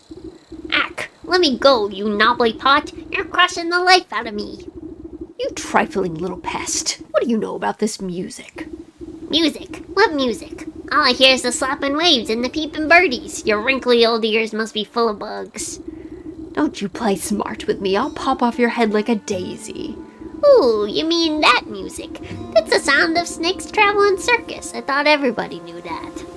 Circus stays still, but the door is the thing that travels, you see. And right now the door is out on that lake, but you'll never get in. Yeah. You give the wretched sprite a good shake, and a shower of glittering dust sheds off its wings. Tell me how to cross the lake, or I'll make a necklace from your teeth. Hack! Only fey folk can show the way. Dirty fairies built a bridge. Keep all you big folk out unless Snake invites him in. You're a fairy, aren't you? Where's this bridge? Ha! We're a pixie, not one of those flamby-pamby mushroom herders. Besides, the bridge is invisible to big stompers like you. The creature peers over your shoulder and waves its tiny arms. Oh, look! There's a fairy now. Why don't you ask her? You turn to look, but in your moment of distraction, the pixie sinks its sharp teeth into your finger. Ouch! You sneaky little blighter! Springing free from your grasp, the slippery monster chitters a laugh and vanishes in a cloud of smoke. You look down at your dust-covered hand. Fairy or not, this bridge must be around here somewhere.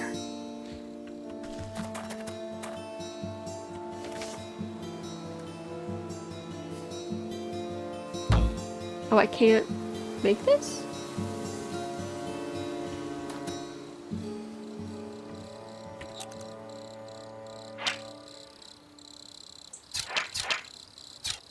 Huh. Pushing aside thrushes and cattails, you find a strangely carved pedestal. It might be mistaken for a bird bath if you didn't know any better. As you run your finger around the edge of the bowl, the remaining pixie dust on your hand flakes off, as if drawn in by an invisible force. Crude pictographs appear on the surface of the basin. They depict a coiled snake presiding at the center of some kind of festival. Directions on how to reveal the bridge are carved on the outside. You see symbols resembling fey dust, dancing fireflies, and bird feathers. You shake out the fine dust into the bowl, and it settles evenly to its inside surface. Each of the fireflies alights upon the edge of the bowl, stepping delicately until they are evenly spaced. Alright, we need 3 bird feathers. I'll have to catch some.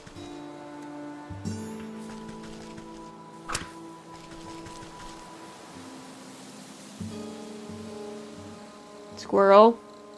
Ugh. You menace.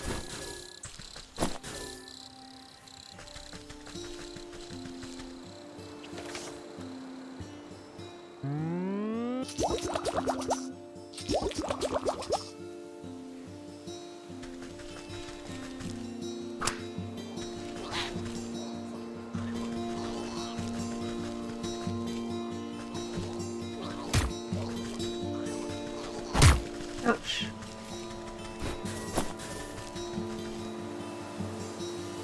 I guess I should make more healing. I don't know why my thing is lost.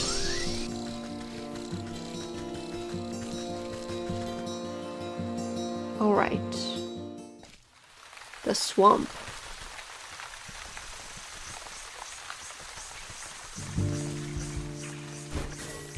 Oh, a leech. Spirit salts.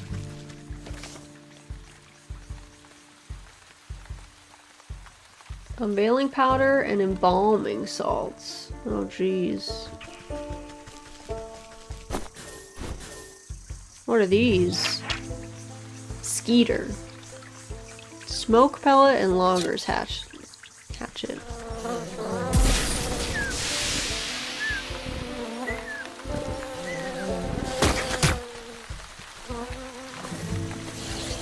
Ouch.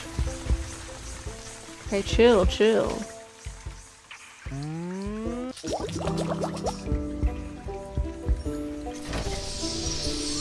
Oh, it heals me to full. Okay, so I should wait till I take 2 hits before I use those. What are you?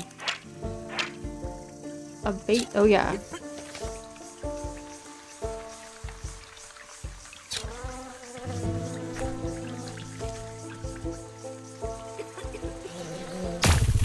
Nice. Hello, ma'am. Who's there? My eyes have gone milky. Please come a little closer, sister. I don't believe we've met before. Why do you call me sister? You don't need sight to see someone who's also signed a dark contract. The woman looks blindly through you, though you can sense her focus. Contract? So you've had dealings with that damnable goat too. What sort of pact did he rope you into? Oh, you know how it is. I was young, and he weren't no goat when I knew him. We used to dance naked under the blood moon and raise the dead to frighten the dull country folk. Ah, but it's ancient history now. Old age comes for us all, and eventually you've got to hang up the sacrificial dagger and settle down into the comforts of retirement.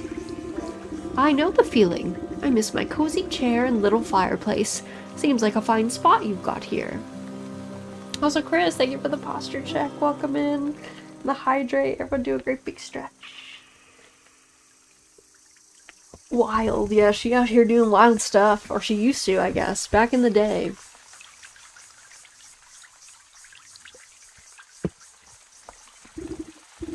Oh, it's not all posies and pumpernickel. She clutches worriedly at the moth-eaten blanket on her lap. What's rattled your bones? Maybe I can help. It's my dear old husband. Handsome chap, although a bit clumsy. He had a tumble trying to weed out some swamp traps from the yard. Awful things like to snap at your toes when you're not looking. Anyways, he twisted his ankle pretty bad and went off to the sick house to have it looked at. But that was a few days ago. He should have been back by now. And these legs haven't worked right in decades, so I can't even go to check up on him. I've been so worried. I even thought about making another contract. Don't you dare. You just wait here. I'll go and find him and see what the bother is. Thank you, sister. The sick house is down the road to the west. Be careful of the critters along the way. It got a taste for blood. The leech.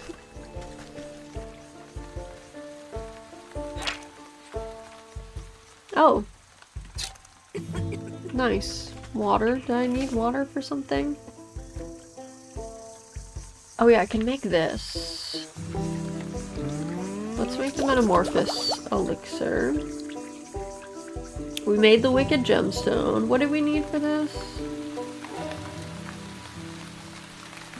Oh yeah, we needed magic paste. We're gonna make this. And then this needs 2 wicker works.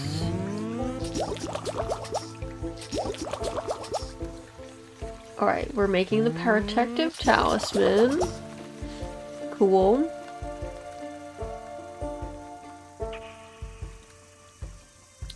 And then... oh yeah, this. We needed a smoke pellet, which we can make. We're gonna need more frog slime at some point. And we needed... oh yeah, jar of water. Okay, let's make a jar.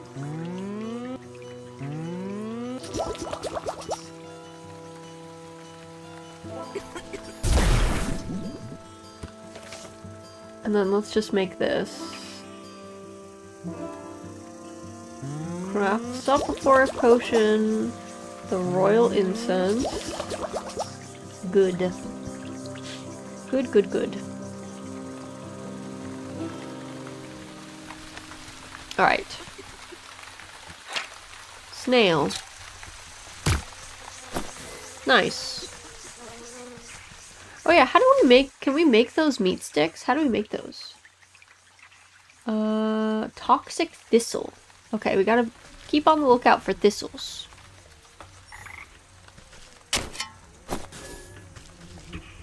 Look out for thistles. Oh, what are you? A drake. Not a full-grown dragon, but just as mean. A snacrifice. Requires roast beast. Roast beast requires meat. Witch spice. Okay. We'll make one of these. The snacrifice requires magic paste, which we need milk for, okay. And the... okay. We'll come back for you, Drake. Oh.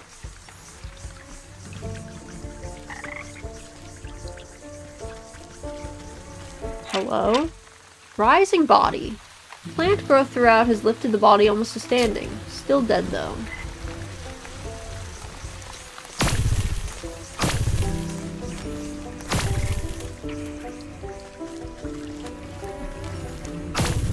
And we need these embalming salts.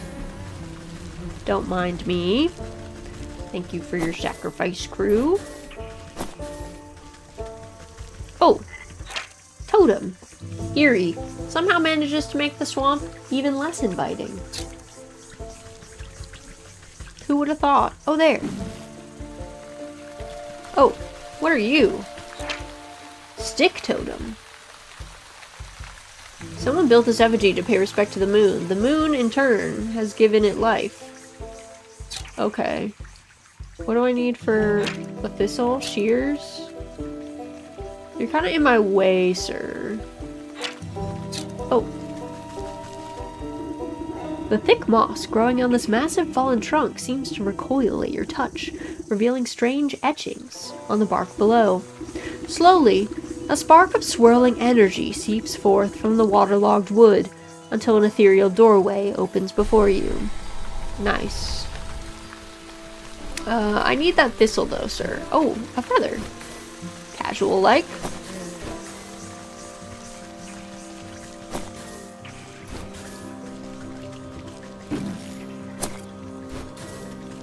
Oh, okay. We escaped.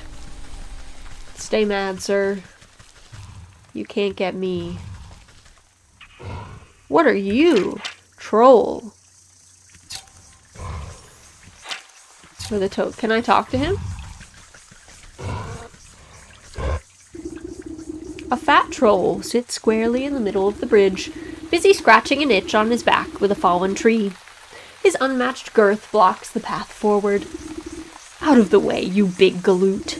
He shifts his mass and releases a loud fart as you attempt to circumvent him. Oof. Fine. Keep your bridge. I'll come back when the vapors have dissipated.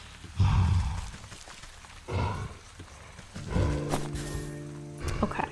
There's this. What is this? Rotting stump. Okay.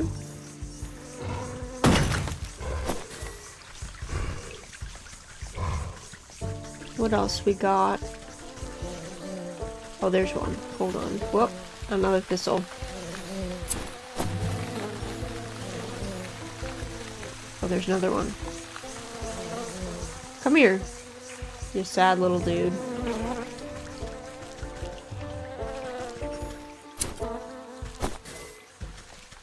Come here, you little bloodsucker.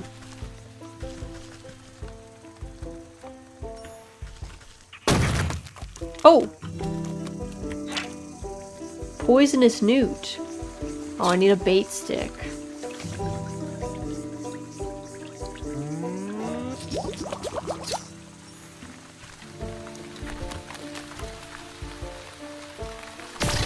Oh, nice.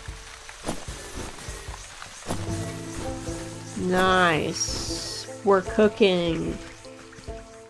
I'm off for Saturday adventures. Have a great Saturday, everyone. Thanks for stopping in, Mary. Please enjoy the rest of your Saturday. Thanks for coming by. Okay, did we need the new eyes for something?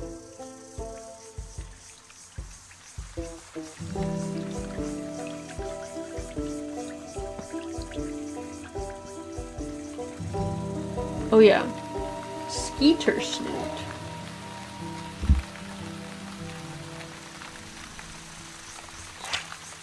Dragonfly. Oh, that's the skeeter. Okay. We need smoke pellet.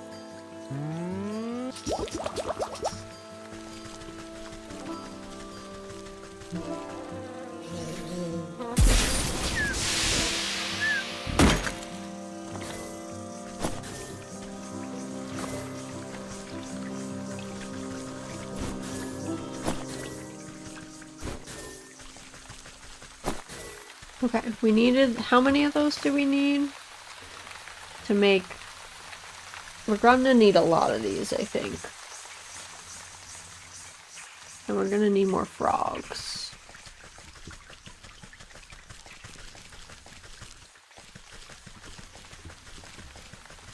Because I think we need these for the bandits. Oh, good. Frogs.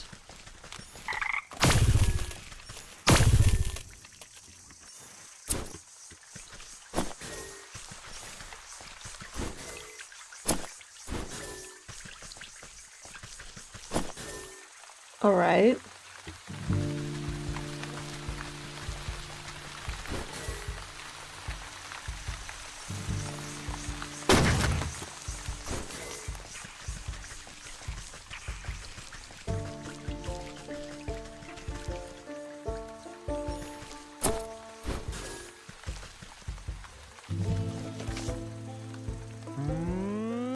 This needs what? Clay?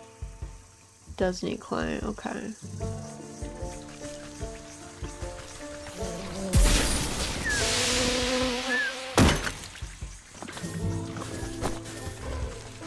Okay.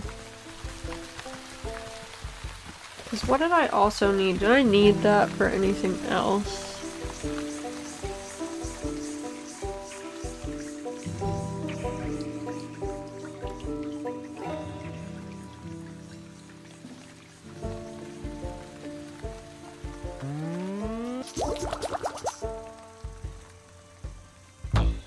Oh, I need more of the grasshopper legs. Okay. I'll make that at some point. Alright, well, let's keep going. So we need to find the sick house.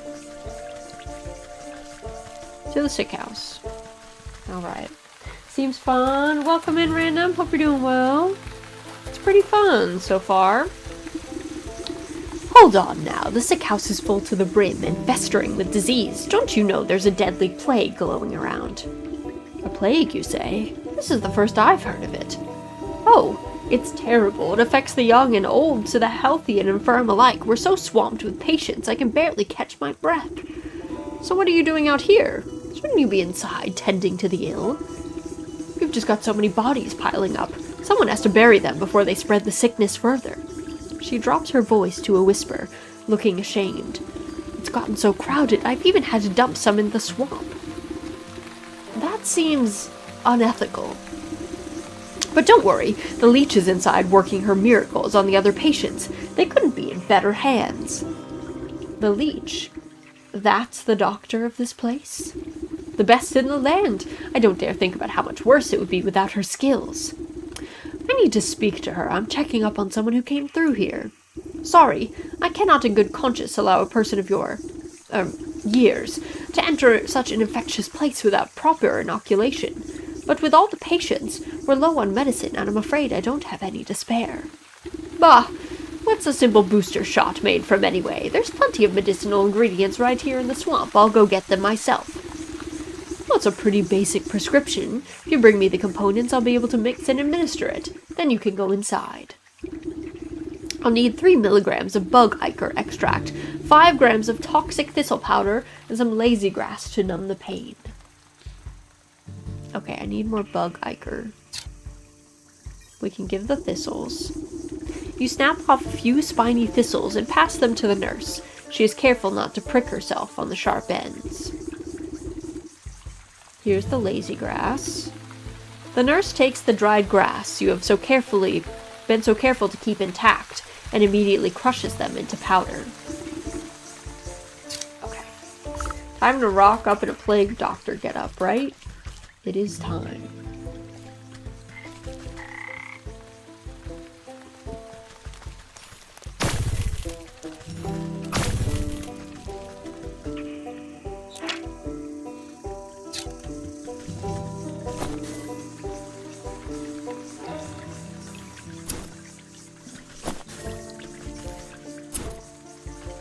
Do we get bug ichor from the big boys? I think we do. The, like, bloodsuckers. And they need this. Time to dig up more clay. That's for sure. Also, let's move some of these things out of our inventory. We don't need these right away.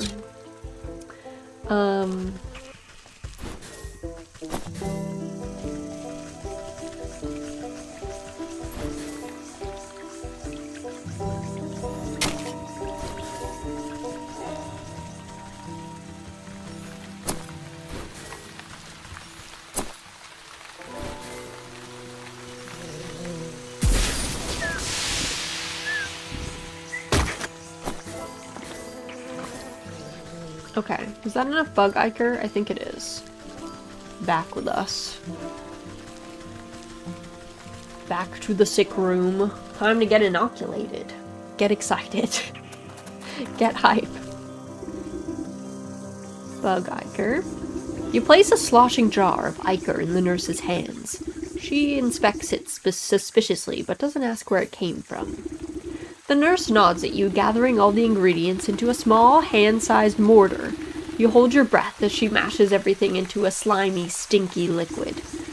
Not the most pleasant stuff, but I can assure you it beats growing lumps where no lumps should be. Speak for yourself. One can never have enough lumps. The nurse shrugs at you, sucking up the bubbling mixture into an oversized syringe. She gestures for you to hold out your arm. After stabbing into your flesh several times, she fails to find any veins with the point of the needle. Sorry, you seem to have some strange physiology? Bah, give it here. I'll do it. You seize the injector and jab it into your arm without further fuss. A cool sensation climbs into your fingertips. You doubt the medicine will have any effect, but at least it should make the nurse happy. There, I feel much better. Can I go inside now? Oh, yes, of course. You should be immune to the plague for the time being. Just be quick. The leech is very busy. Hold on, I gotta Oh, I can't raid your box over here?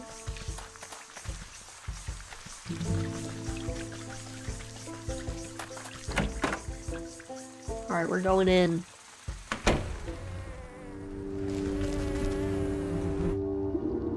The doctor slithers from one patient to another, checking off little boxes on a clipboard.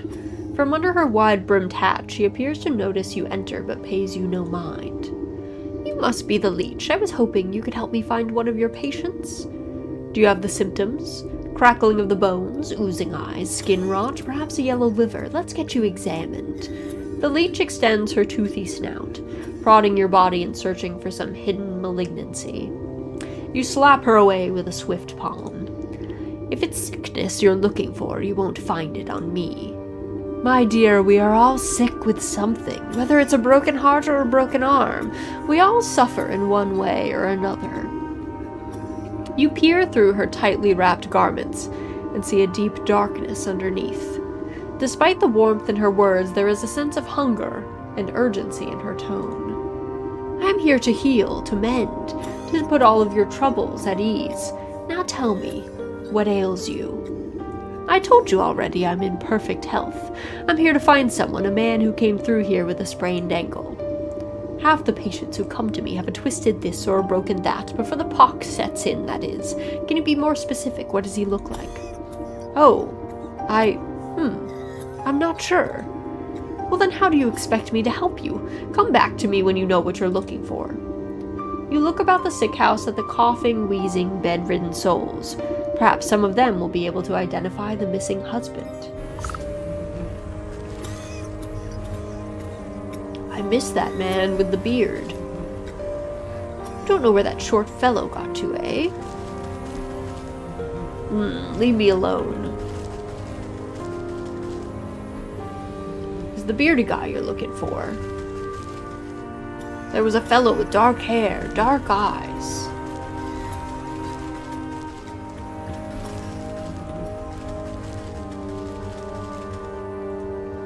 You don't know where that short fellow got to, eh? First up, gather. Patient just stares into the distance, silent.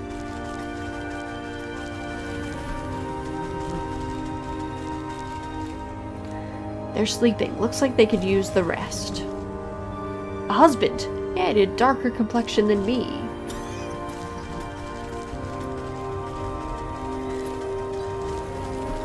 And a beard, they said.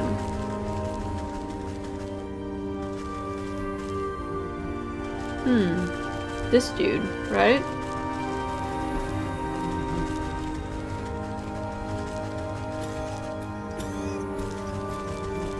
Beard, dark hair, dark eyes. Well, do you have any better idea who exactly you're looking for?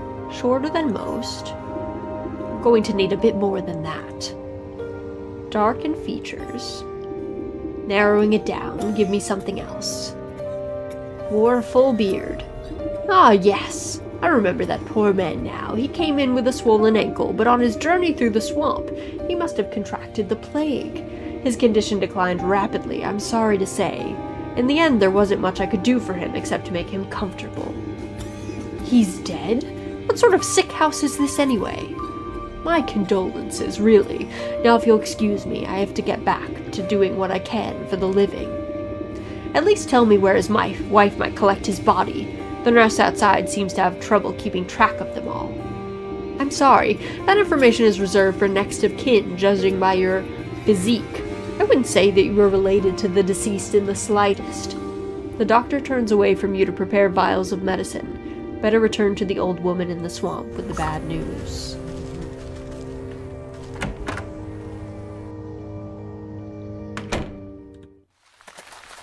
Got a feeling the wife is gonna make a new contract to get revenge. I kinda do too. Oof. But I think we're gonna have to get his body.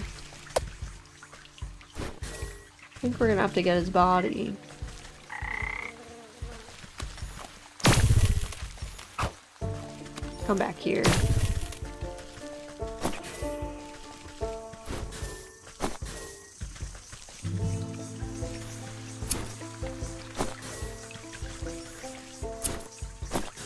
Don't know about you, I'm getting a little suspicious of this leech character. Yeah, for sure. The leech is the killer, bro.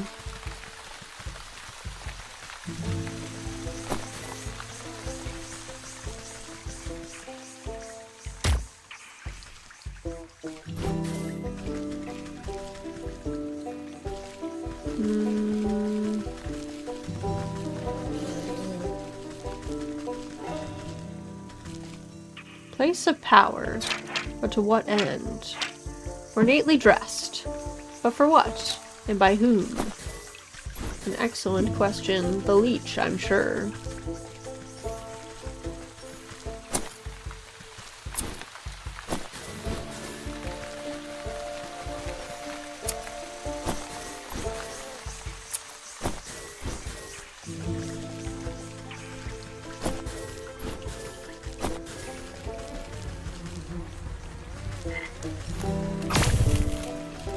You do.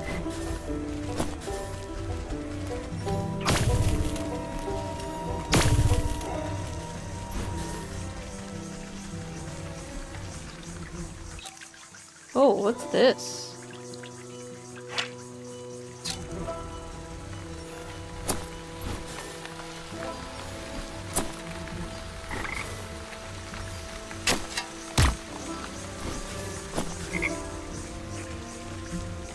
Come back here, frog. Come back here, Forg. Oh, that's the Drake. Pardon me. Don't mind me, Mr. Drake.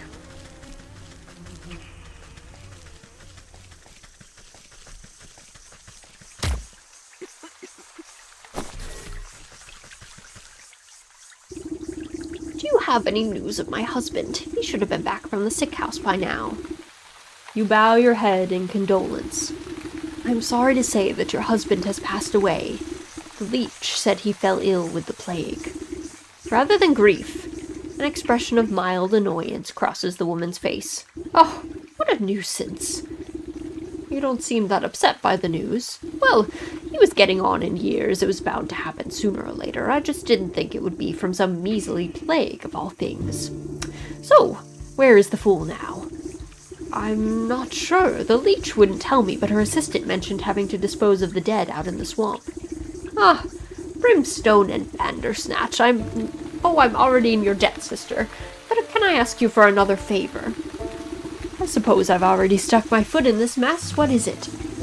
There's an old circle of power just west of here. It served me well in my younger years, and I expect it's still got some juice left. I need you to dust it off and fire it up again. I'd go do it myself, but by the time I get there, my poor husband's body would have already been reduced to worm farts. What am I to do with this circle? You're a knowledgeable lass. The engravings on the obelisk should explain the rest. We are a knowledgeable lass, to be fair. That is true.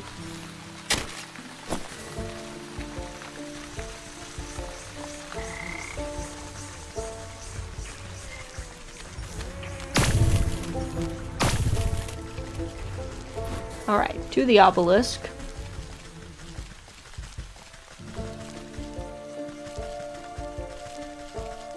Yeah, it's down here, okay.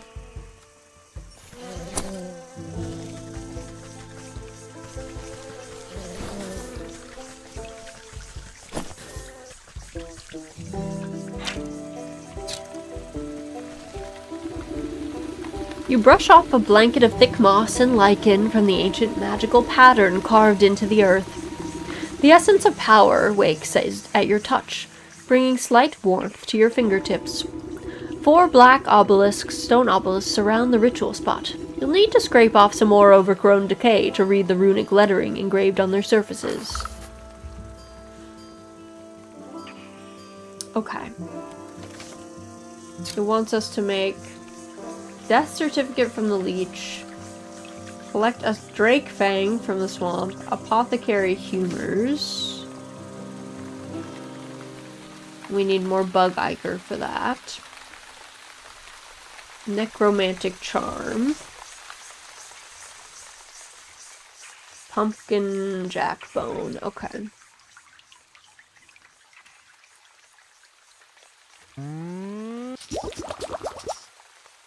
How many bug anchors? We need 3. Okay. Well, there's...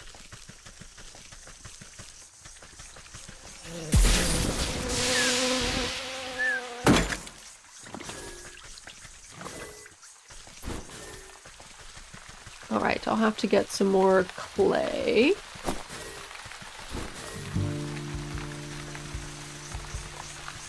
And we'll have to go for the death certificate.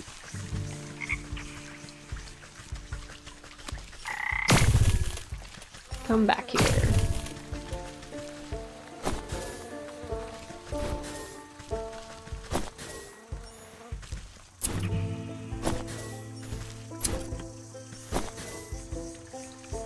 There's not a whole lot of clay over here. I feel like we're better off in the well, to be honest.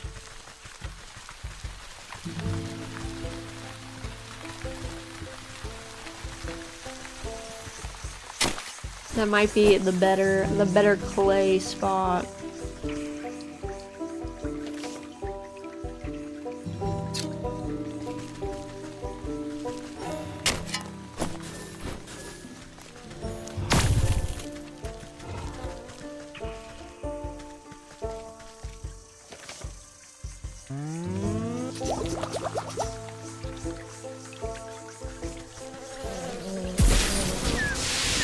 Oh, you can get multiple.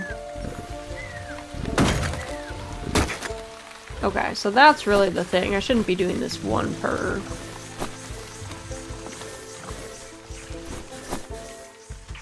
That's on me. I've been wasting resources.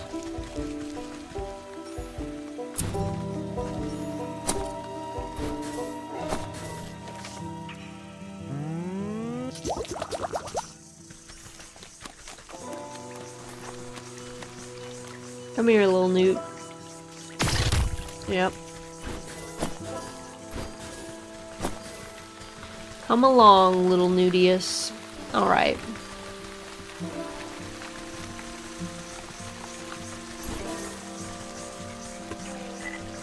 What do these need, by the way? The leech? They need spirit salts, right? And what do spirit salts need? Where are those? Here. Oh. This.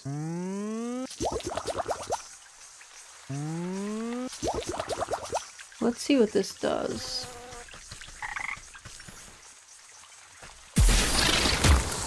Oh, nice. It's just, they just give you blood.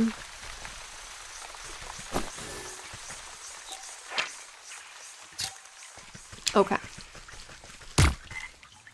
I see. Let me go here. Oh, necromantic charm. Well, that narrows it down, right? Death certificate. Hey, lady. I need the death certificate. The shadowy doctor prowls among the cots, eyeing the weakest patients with a dark hunger. She snaps a quivering tentacle at you as you approach. Not a step closer. Who knows what sort of disgusting maladies you might be carrying. Yes, I am a pox-ridden wretch, I know, but I need a death certificate from you, specifically of the short-bearded man we spoke about. His wife is in no condition to roll her chair through the swamp, so she's asked me to collect it for her. I don't simply give out death certificates to anyone claiming to be someone's aunt, grandmother, or friend. This is a legitimate operation. She turns her back on you and rummages through a nearby medicinal closet. Now where has that serum got to? Don't tell me we're already out. What's the matter? Out of stock? It's a shame you don't have the time to go out yourself. She tenses at your continued presence. What are you getting at? Medicine for the death certificate. I think that's a fair trade, don't you? You would barter when people's lives are on the line? Fine. You'll have your paperwork, you filthy degenerate. Clearly too angry to speak with you, she shoves a list of required medicinal supplies into your hands. Skeeter Snoot. The leech inspects fix the barbs before placing each of them carefully into a velvet-lined container alongside other excruciating-looking instruments. Okay, I need some more dragonfly wings. Okay. We can make the 3 medicinals.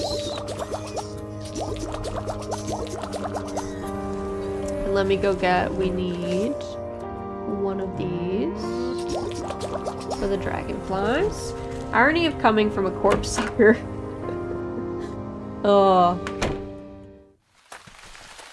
Okay, let's go get some dragonfly wings. There should be some right over here. Come back here. Orgs.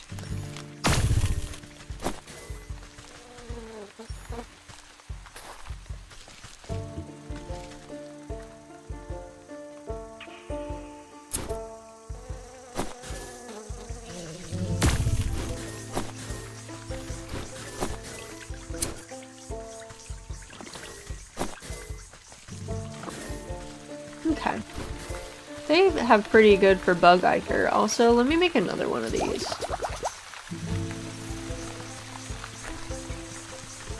Come back, dragonfly.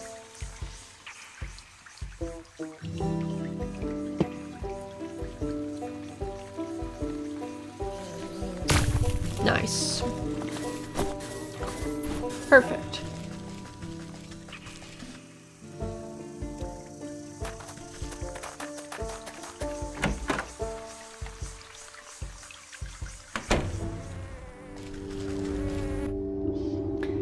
Alright, here are your dragonfly wings. The leech takes the wings with a surprisingly delicate touch and lays them out carefully along the surface of a clear shelf. Here's your mending poultice. The leech stuffs the poultice into an unsanitary-looking cabinet without a second glance. I've run your errands, now I really must insist on that death certificate. There's no need to get prickly. I have your papers right here. The leech extends her moist arm and thrusts a poorly written note into your hands. You shake the mucus from the paper and try to decipher the loopy, illegible scribbles. You're not even sure that the leech spelled the poor man's name right, but you suppose it's better than nothing. Pah! Next time I need a doctor's note, I'm better off forging the signature myself. Okay, let's take that to the obelisks. Can drop that off.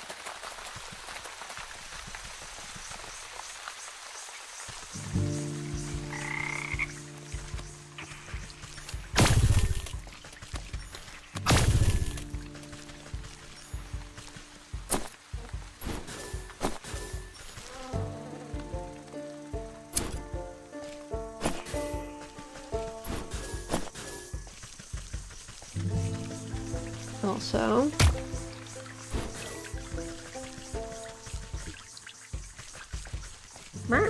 let me get on this bridge.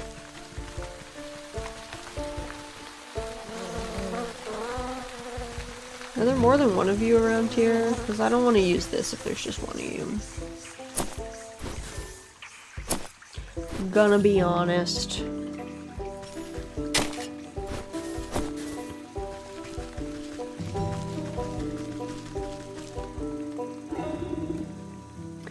The northern obelisk calls for proof of the dead. The afterlife is nothing if not bureaucratic. A death certificate from the leech would fit the bill. The humid swamp air has made the paper of the death certificate soft and damp. As you drop it into the bowl, it decomposes before your eyes until nothing is left. Okay. What do we need for apothecary humors? Okay, this is good. Apothecary humors. Okay, this one, right? The southern obelisk asks for a collection of bodily fluids to breathe new life into an unliving vessel. You fill the bowl with an offering of anatomic liquids.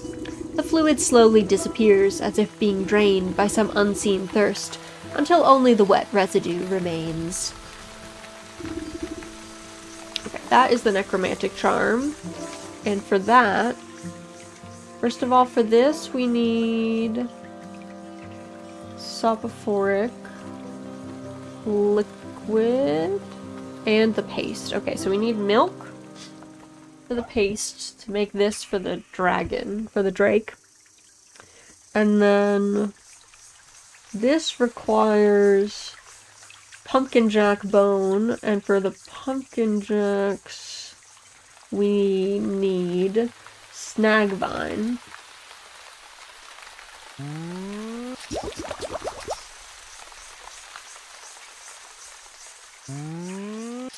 Okay, we got our snag vine.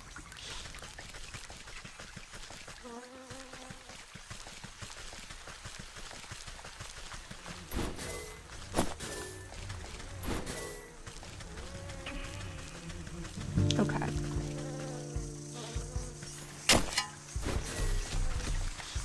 We need... Oh, geez. Personally... Oh, nice. I guess they refill? There's like a respawn rate on the chests? Okay. Oh, I need more...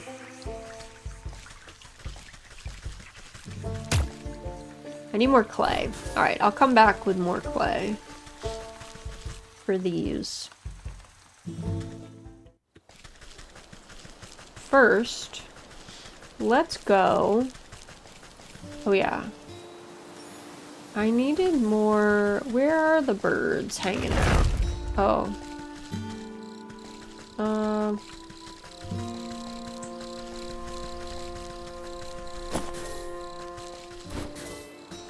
I need more bird feathers.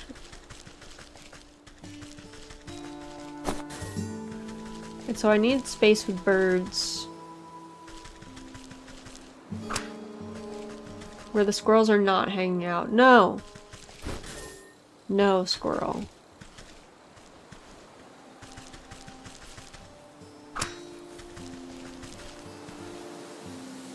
Come on, birds. Somebody's gotta come over, right? Thank God. I didn't know you could pick those up, but that's handy to know.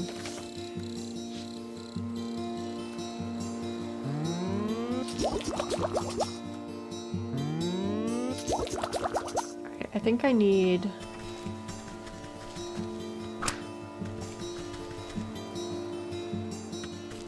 No? The squirrel. The squirrel wants to get snapped so badly.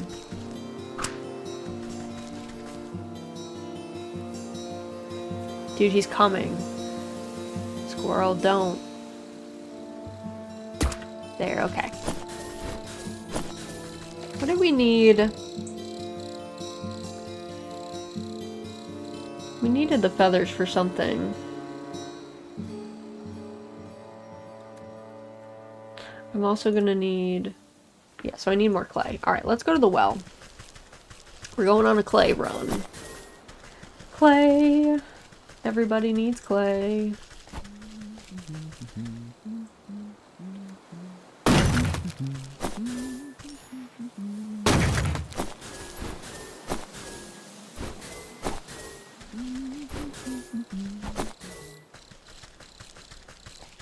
To the well. Hello, Wellius.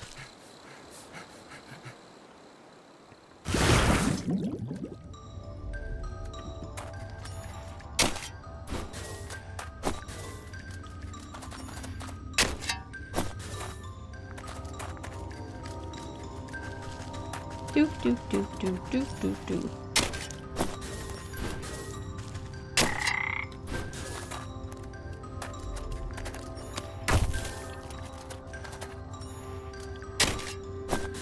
Okay.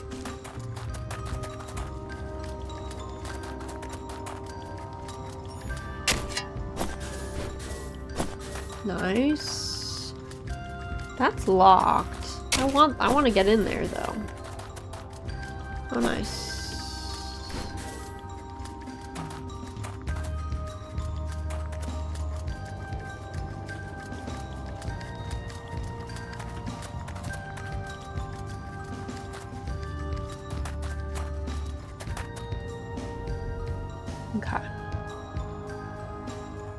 Alrighty. Now we need to go south to the fields.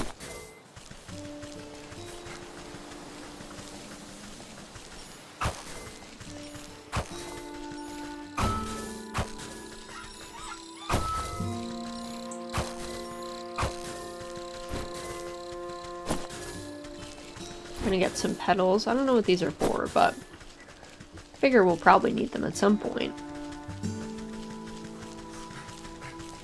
They will probably come in handy.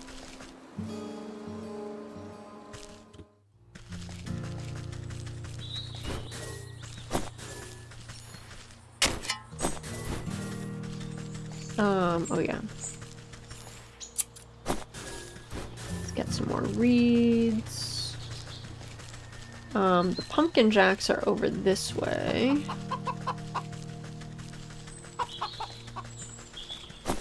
And I will need some more seeds and stuff, I think. The gnomies. Gnomes. Oh yeah.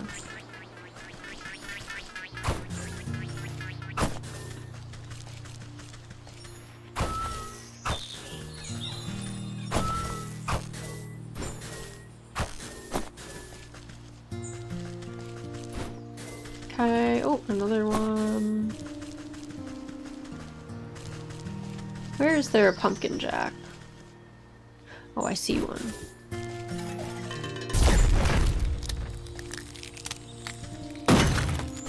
Nice. Pumpkin jack bone. We needed that for this. Necromantic charm.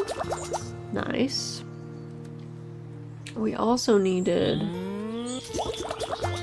I need more...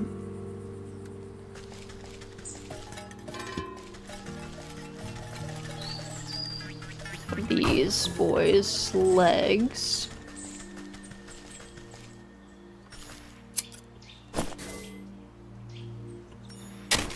Clay, very important. And I need milk too. Let's go.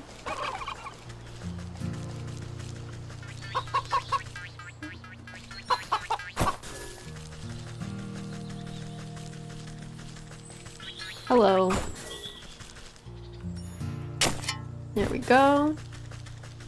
And let me make...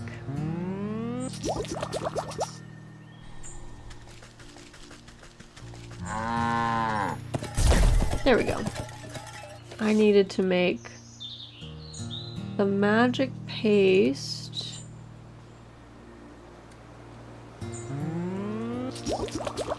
Oh yeah, I needed a jar of water as well. Get that at some point.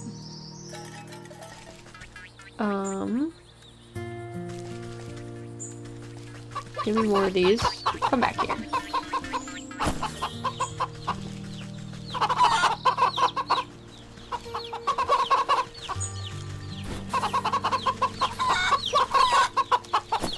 Eggs, just in case. I don't think we need these right now, but... Okay, let's check out the bandits. I don't know what this does. So I guess let's find out.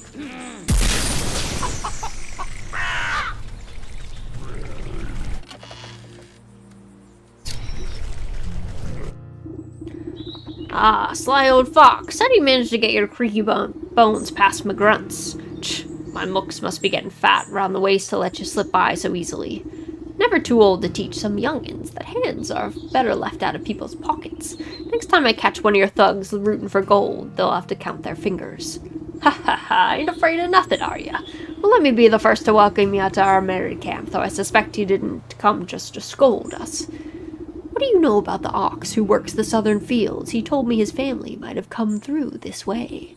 Oh yeah, we know all about the ox. We also might have seen that family of his, but on the other hand, maybe we didn't. What's it to ya? Listen up, you big lug. That information is just about the only thing stopping me from changing the whole lot of you into stinking chickens. All right, Granny, no need to get upset. We was just playing games, you know. Yeah, we seen that family, a boy and his mum, if I remember. Always walking in that big ox's shadow, always looking afraid of him, too. So you didn't kidnap them. Where are they now? You know, you remind me of my dear old ma. She didn't take no guff from no one, neither. Ah, she used to make the most delicious meat pies. I sure do miss her cooking. Me and the boys have been awful hungry lately. Thieving is hard work, and crime doesn't always pay. Say, do you know how to bake? I even got ma's pie recipe right here. Who knows, on a full stomach I might even remember something about that missing family. Humble pie. Dough. Oh, we need 2 milks for that. Alright, alright. 2 milks for the dough. And 2 crow's feet, okay.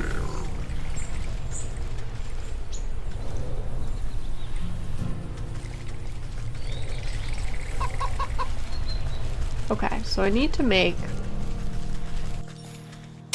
some snap traps.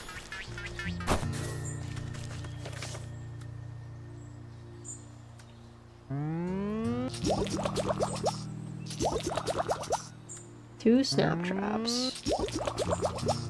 Or at least one for now. I also need... I'm gonna have to go collect more, things for the clay. Alright, let's get the 2 things of milk.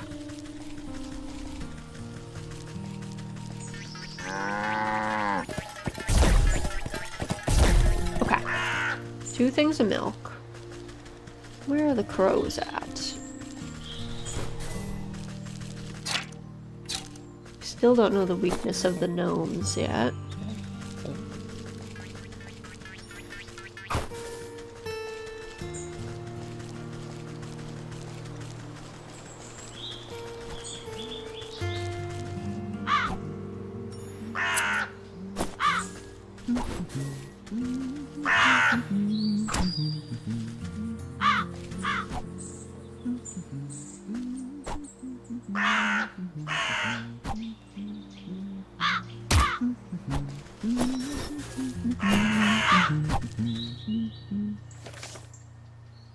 We need 2 crow's feet, okay.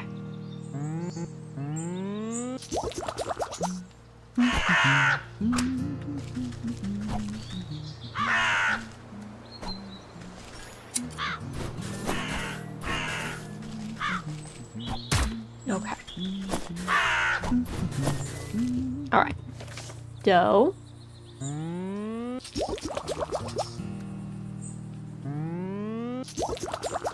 I'm gonna need another one of these, which needs witch's spice.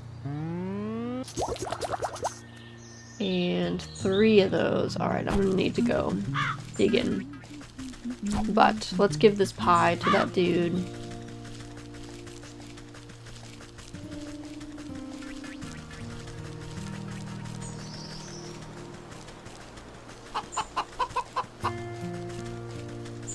Oh, I can get past him now. Okay, cool. Say, I do know how to bake. Here's your humble pie. Fee-fi-fo-fum. I want my pie in my tummy-tum-tum. Come on then, have a helping. The bandit plunges his hand into the pie, grabbing a fistful. He barks in delight as wet chunks of pie filling splatter out of his gob. Ah, delish. Just like how Ma used to make. But something's different. He picks a small black feather from between his yellowed teeth. Is this crow? I figured you could do with a serving of humility. The gargantuan man's lips begin to quiver. Great watery tears well up in his beady eyes. What's the matter, dearie? Are the spices too strong? Nah, it ain't the spices. It's just... He deteriorates into great shuddering sobs that shake the camp. Ma always said I was a bad seed, said I weren't good for nothing but eatin' and thievin'. But all I really wanted to do was dance. I was gonna make the greatest dance troupe the world had ever seen. Had a name in mind and everything. Pickin' the leapin' pockets. But I ain't been doing nothing but takin'. Always takin'. Oh, Ma was right, I'm a bad apple. Come on now, dry those eyes. You're not all that bad. He snorts a dangling glob of snot back into his nose. You really think so? You gently reassure him with another helping of pie. Of course not. You're going to tell me all about the Ox's family, aren't you? Oh, right. Well, you see, we've been spying on that Ox for years now. Every full moon, he'd go out into his fields all by his lonesome. He'd howl at the sky. What was it he'd say? Oh yeah, he'd yell, "Abra-ca-corn cob." Then it always sounded like he got into an argument with someone. But there was never anyone else there, except that creepy old scarecrow of his. You pat the sniffling rogue on his stubbly cheek. That's a good lad. Maybe it's time to think about trading the daggers for dance shoes. He stuffs more handfuls of the crumbling pie between his blubbering lips. Yes'm, I'll do it. I'll dance. There's nothing else over here, right? Can't go. Oh. I could dig this up, though.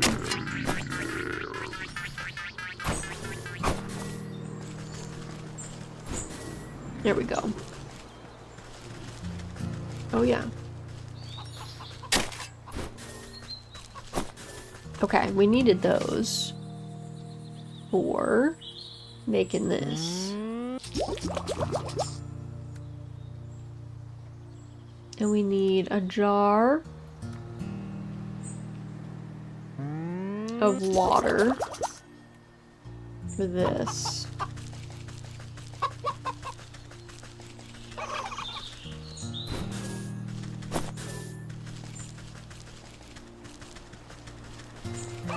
Okay, let's go back over here.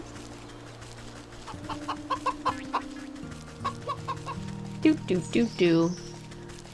Let's go visit that dude.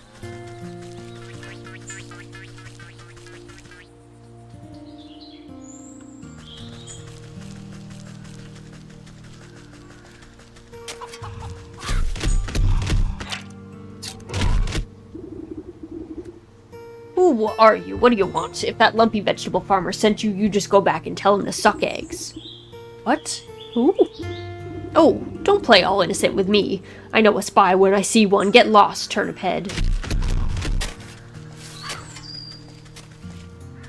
Huh. He cottoned on to us.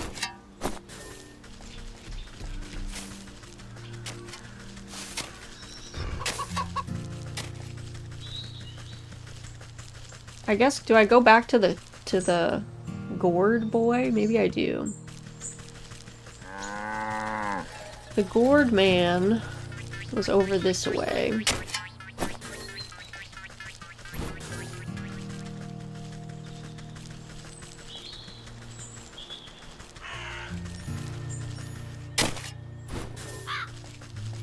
Hello, sir. No, I guess I can't talk to you.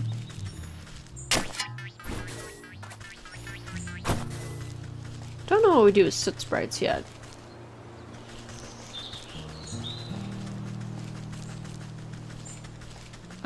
Also, where's the apiary? Is this the way to the apiary? We gotta check back in with that lady.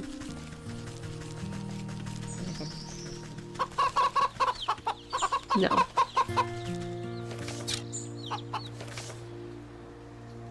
Up a bit, okay. Let's go check back in with the bee, the queen bee, because we need her honey.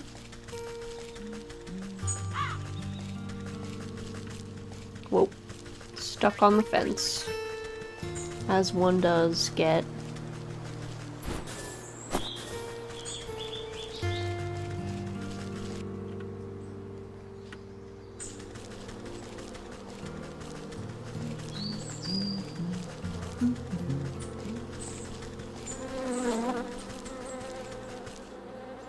Okay. Inventory. Use this.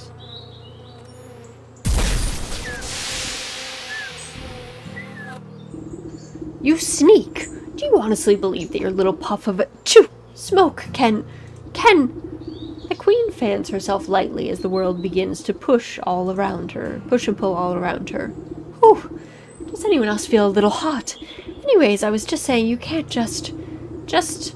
The sparkling sun bears down on the queen like a warm summer's embrace. My, look at all of these beautiful colors. Have they always been so bright?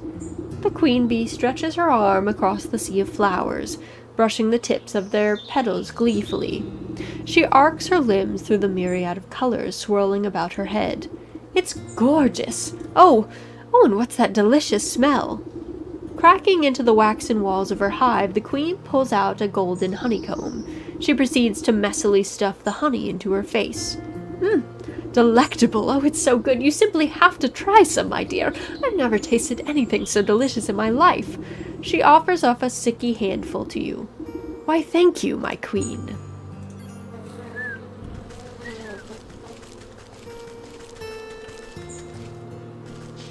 Alright. We got that. We'll go back into the forest and we will get, first we gotta get some water at the well.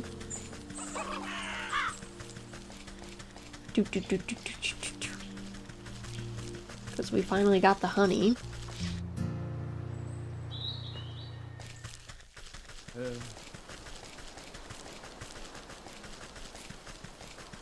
To the well.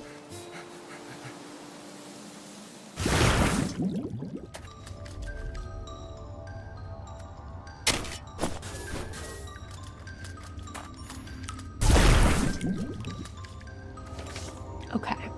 We needed this to make this. Perfect. And good. I think that's all we needed. We'll just super fast. Also, inventory. Move this.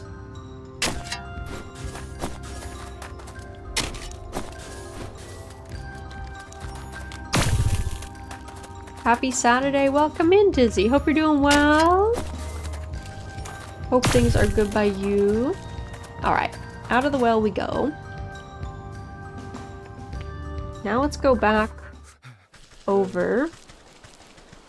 We'll collect things as we go. To the camp.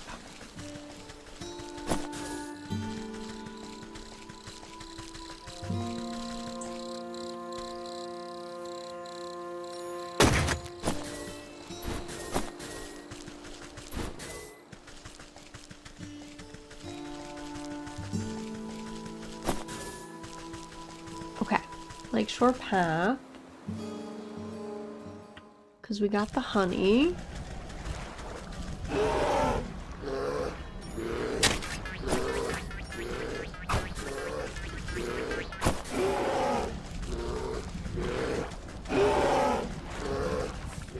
Okay, so he said, if I make you a protective talisman, will you let me into this tent? I suppose I wouldn't have much to worry about if you did. There you go. Here, this ought to shield you from harm for a time. He grins nervously as he puts the charm around his neck. Then he clobbers himself in the face with his own fist. Wow, you weren't kidding. Haha, that's nowhere near the kind of punishment the bear can dish out. I better find some more stuff to test this out with. Then I'll give that bear a piece of my mind. He stumbles off into the camp to find other objects to try against his newfound protection, leaving the bear's tent unattended.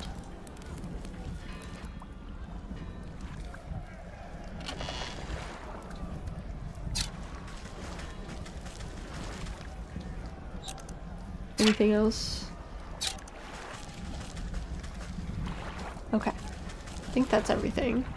Exit the tent. Why does the bear tent have a bear rug? Well, there's multiple bear rugs around here. I don't know. Alright, here's the honey. As you squeeze the honeycomb with your bare hands, thick, rich honey slowly oozes into the brewery's tank.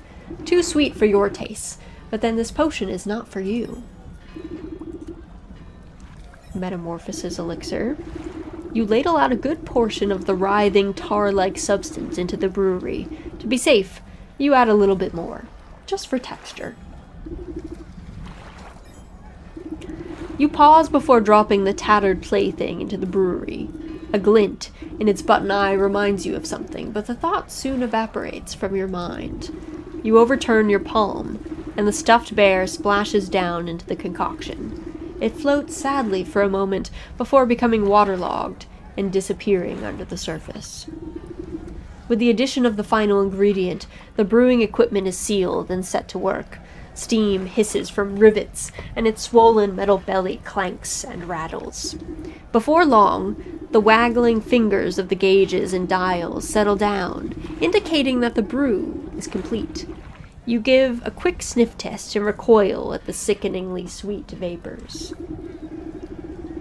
You push an empty wooden keg under the contraption's spigot and crank the release valve. The brewery strains under the pressure and fills the keg with clunky, oozing fluid. May not be the finest honey mead around, but hopefully that great raging galoot won't stop to notice the difference. The brewery wheezes in defeat. You will doubt it ever will make mead again.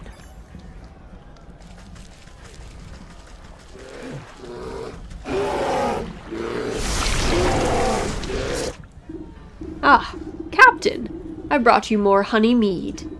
The bear swipes up the tankard with his massive paw and tosses the contents into his slavering maw without hesitation.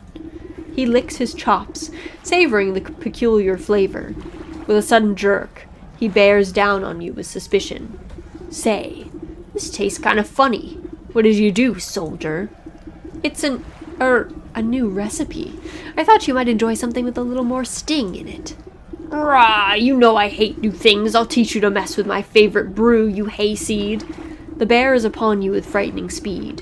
He raises the huge mace in his paw skyward, and you brace for the impact. With an equal measure of speed, the sergeant leaps between the crushing mace and your head. You peer through your fingers as a great clang resounds through the camp. The bear roars furiously as his blow is magically repelled from the sergeant's talisman. The mace goes spinning out of his paw and falls into the lake with a great splash. He gapes, dumbfounded, as the sergeant stands before him completely unharmed. Ha! That'll teach you to pick on us, you big oaf. This has been a long time coming. The sergeant wags his finger at the bear. Who do you think you are, huh? You think you're so big and tough with your fancy feather hat and your big honkin' club? Well, look at you now. The camp soldiers gather to witness in stunned awe. Miraculously, the bear seems to shrink in the face of the sergeant's onslaught. If it was up to me, you'd be dishonorably discharged for disorderly conduct. You're a disgrace to the uniform. You're no captain of mine. With fear welling up in his eyes, the bear shrinks and shrinks until he's reduced to the size of a small cat. And another thing, what's happening? In place of the bear's drunken grimace is the stitched smile of a doll's grin. Two button eyes stare back at the disapproving faces surrounding the little plush toy. The sergeant takes a step back to reveal the small shape of a stuffed teddy bear where the brute once stood. Your transformative potion has finally done its work. Gee, I guess I overdid it. He scratches his head in befuddlement, but seems genuinely relieved. Hey, Sarge, I guess that means you're in charge now, right? Oh, yeah, I guess it does. Well, what are you all standing around for? The camp's a mess. Let's get to work. You pick up the diminutive doll and brush some sand out of its fur. As you inspect it further, its head lolls to face you. Far within the glassy surface of its button eyes, you can barely make out a tiny crimson flame, the trapped soul of the bear. This ought to be what that goat is after. I hope he's happy.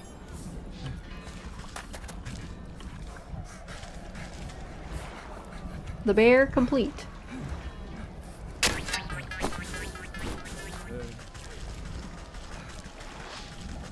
All right. To the swamp.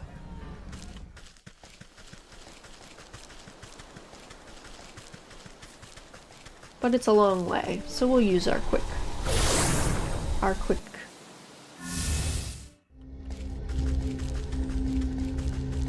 teleportation option.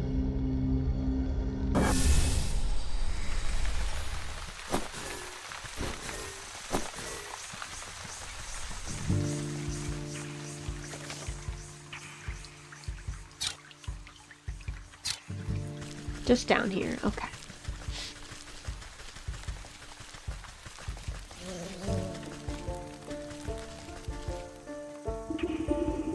The western obelisk requires a source of undead animation.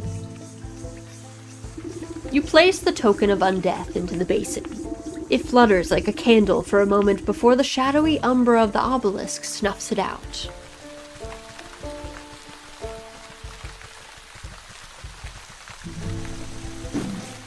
Oh, I forgot he was here. Well, that's that dude. Where is the drake?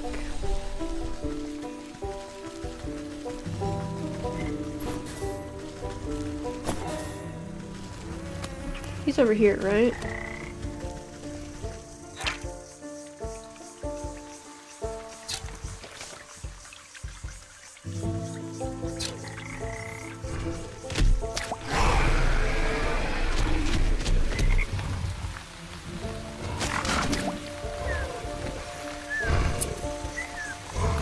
There we go. Come here, froggies.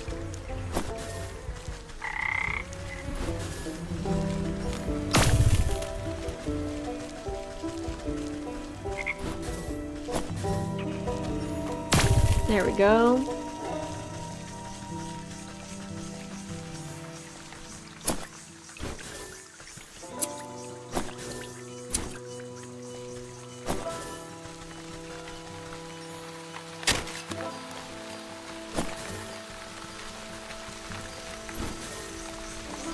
To the obelisk. The eastern obelisk yearns for the tooth of a dragon. You haven't seen any real dragons in years, but who knows what's out in the swamp. You drop the sharp reptilian fang into the stone basin with a heavy clunk. It spins like a top, emitting a high-pitched whine before shattering into fine white dust. With the final offering accepted, the obelisks surrounding the circle begin to hum. You can hear a strange melody playing through their discordant tones. The carvings on the ground burn with renewed energy, driving away the overgrowth. You're quick to step away as you feel a vacuous force pull at the circle's center. I suppose that's done the trick. Let's see what the writing has to say for itself now. You rotate your head to read the glowing letters on the edge of the circle. Place the vessel of the deceased, yada yada, recite the evocation of necrodermis, blah blah, apply the canoptic ointment. Right, seems straightforward enough. All I need to go do now is go fetch the body of that poor fool husband. He should be in the swamp somewhere.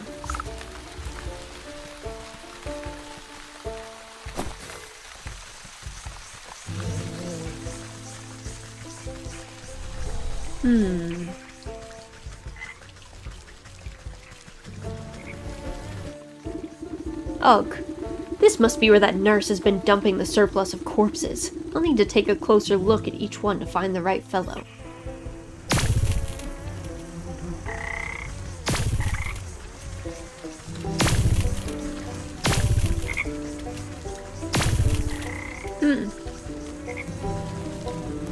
Not this one either. Where on earth is that stinking body? You'd think I'd be able to find him among the dead here. Man, this does not seem to be a blah blah kind of ritual. Maybe it is to her. You watch a particularly bloated fly land on a rotting hand poking out of the muck. Its disgusting proboscis probes at the withered flesh. Two globular red eyes slowly unglue themselves and swivel to boggle at the insect. A huge slime-covered tongue lashes out and pulls the hapless fly into a gaping, toothless maw, along with most of the sunken corpse. Well, I suppose that explains where my misplaced man went. Where is the Frog King?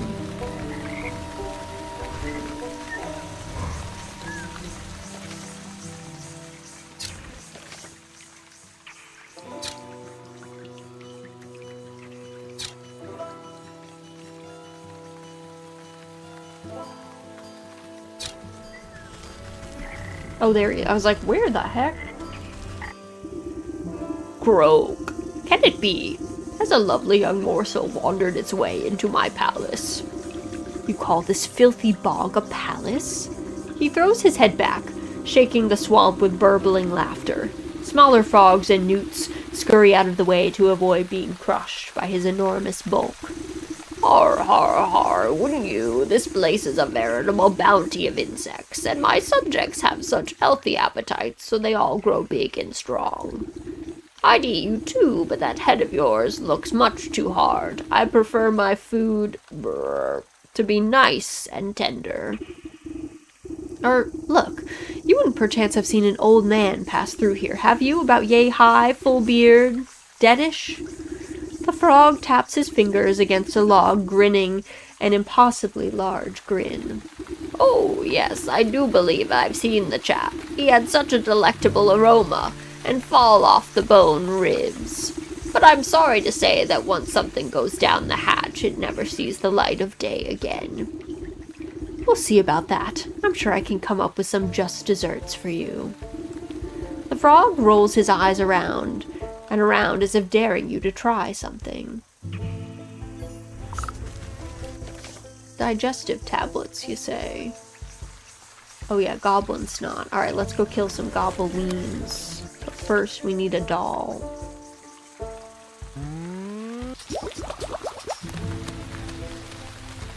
Forg.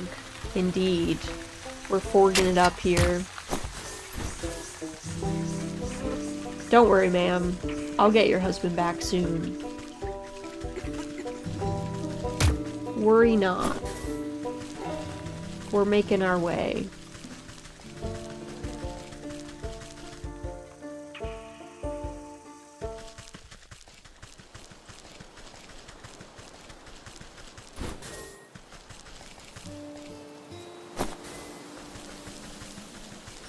Let's see,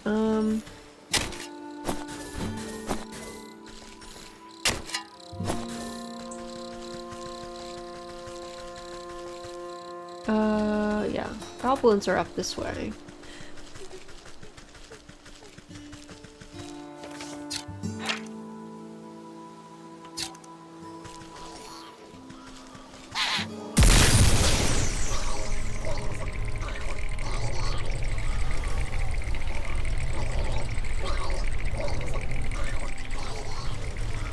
Oh, they dropped their snot. Oh, they just dropped it.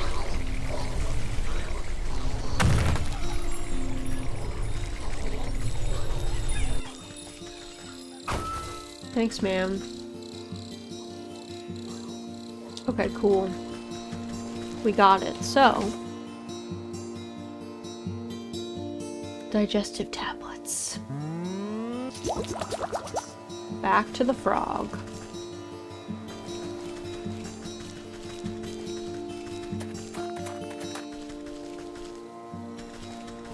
Fork time, fork time.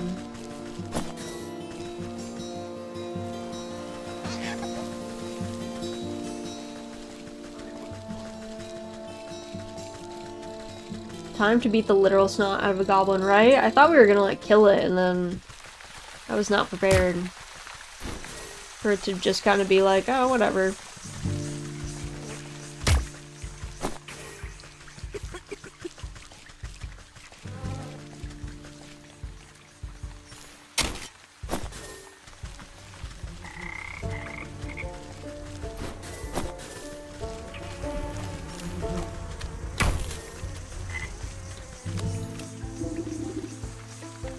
Have some digestive tablets.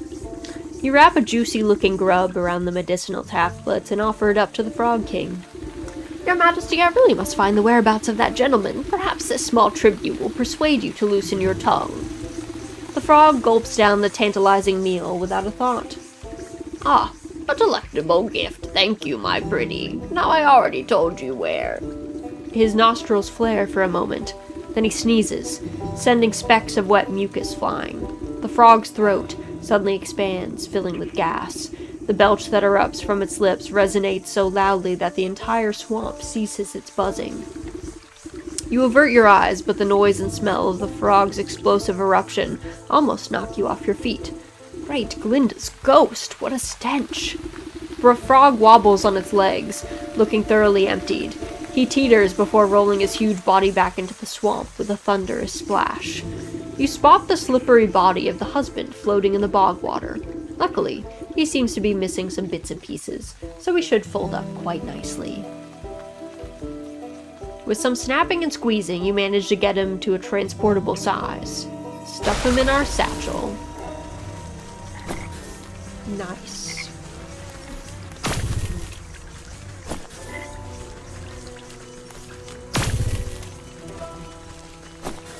Just what we wanted.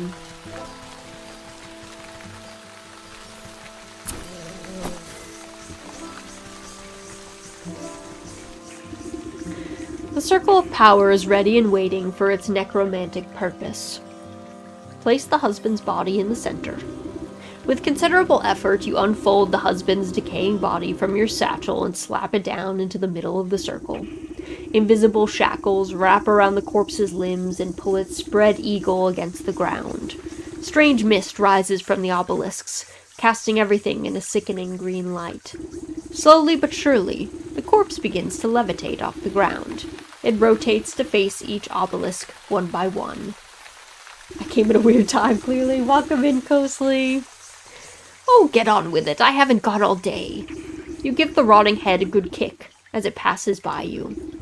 With a gasp of stale air, the body drops to the ground. Suddenly, it bolts upright.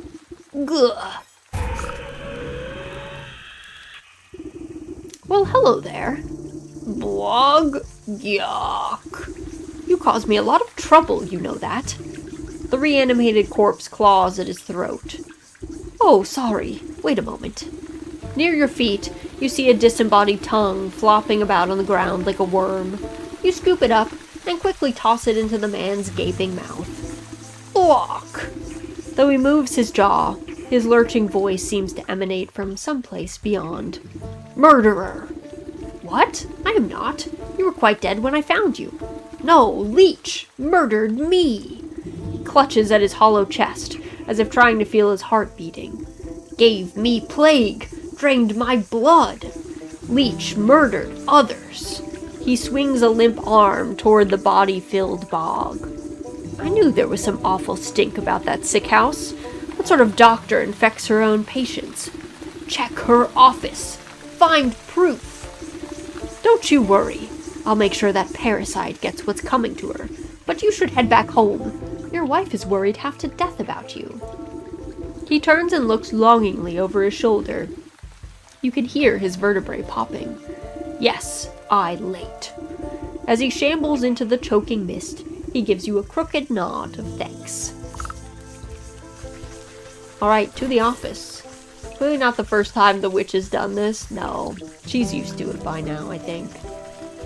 She's done something necrotic a fair few times. She is a witch, after all.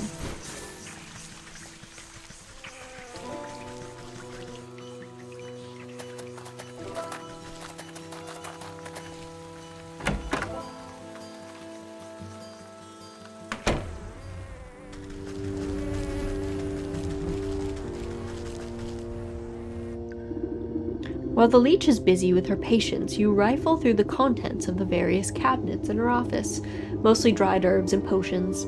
Nothing seems out of the ordinary. That is, until you notice a suspicious-looking bookcase set against the wall. The books are all fake, just chopped down spines glued to a solid plank. Also, tell me welcome in! Thank you so much for the sub. Hope all is well. It is well. I hope you're doing well. Happy Saturday. Your fingers race against the medical titles and quickly find a loose volume. With a click of a switch, the whole bookcase swings open to reveal a secret compartment. Your heart jumps at the sight. Racks upon racks of bottled blood are arranged like fine wines. Each vessel meticulously catalogs the name, description, and age of its source. It looks like the thirsty slug's been sapping the living for years. On a nearby table, you spy a decanter half filled with ruby red liquid. You wonder whose blood it contains. A dash of salt would remind that slimy worm that there's worse things out there than bloodsuckers.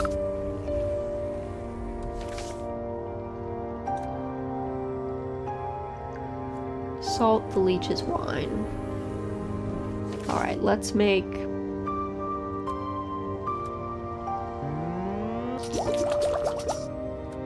spirit salts.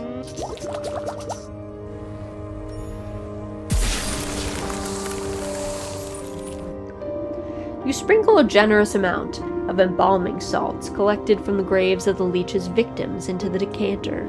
As the salt dissolves into the bloody cocktail, you hear the telltale squelching of the good doctor's approach. What are you doing? Can't you see that this is my private office?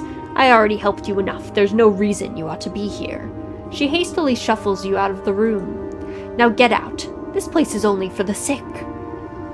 You're certainly right about that.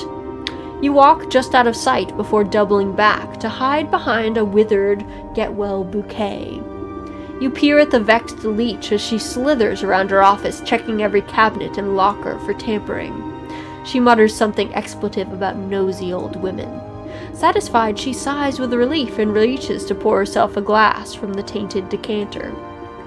Ah, that addition of black fever adds a certain nutty quality. Maybe it will pair well with an infusion of peat moss palsy in the next batch. She takes a sip, waiting just a moment before throwing her head back and guzzling it all down. Lovely, sharp flavor, full body too. Suddenly, the leech snaps to attention. Her limbs dart out, writhing with uncontrollable gestures. She stabilizes herself against the table as sweat pools on her brow. The decanter shatters against the floor in an explosion of glass. What's happening? The leech spasms as the tendrils of ghostly spirits begin to suck the moisture from her body. You watch as she dwindles in size, shrinking like some horrible raisin.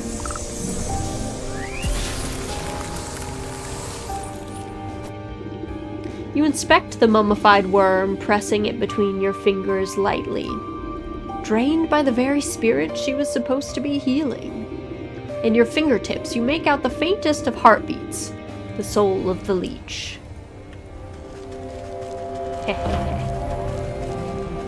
Alright.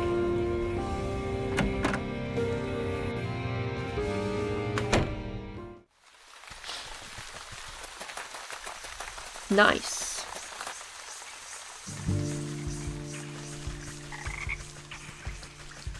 Let's head back to our house, as one does.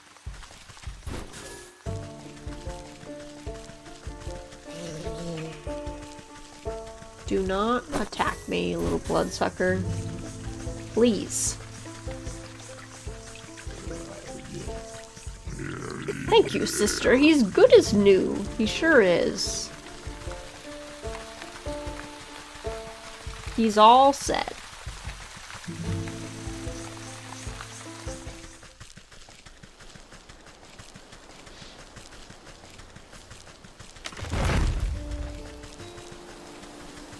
Alright. That's up there. Back to our house.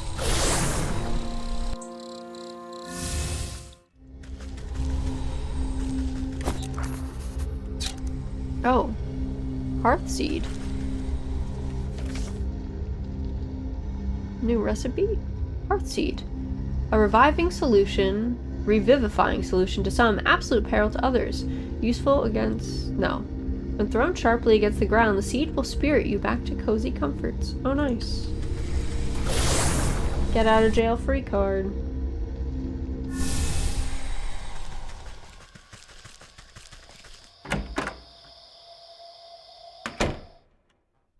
Nice.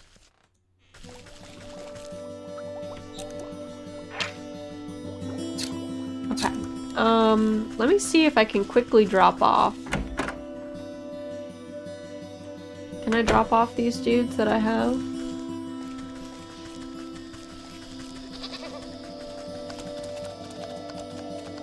Oh, he says no. Not yet. Okay. Alright, sir, chill. Alright. I think this is a good stopping place. For now.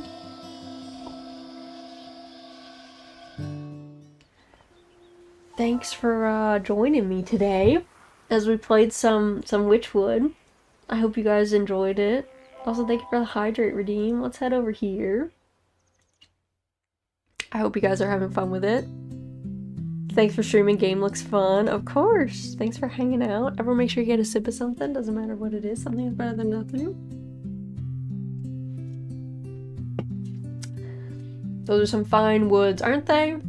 Aren't they just the finest?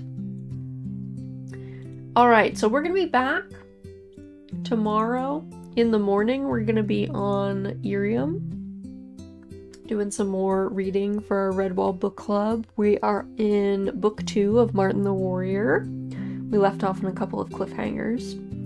And then we're going to be back playing some Monster Hunter World, doing some gearing up in prep for Fatalis.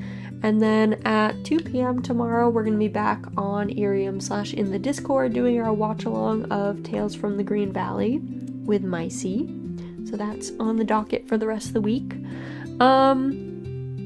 Let's see, who should we go say hi to? Let's go see. I see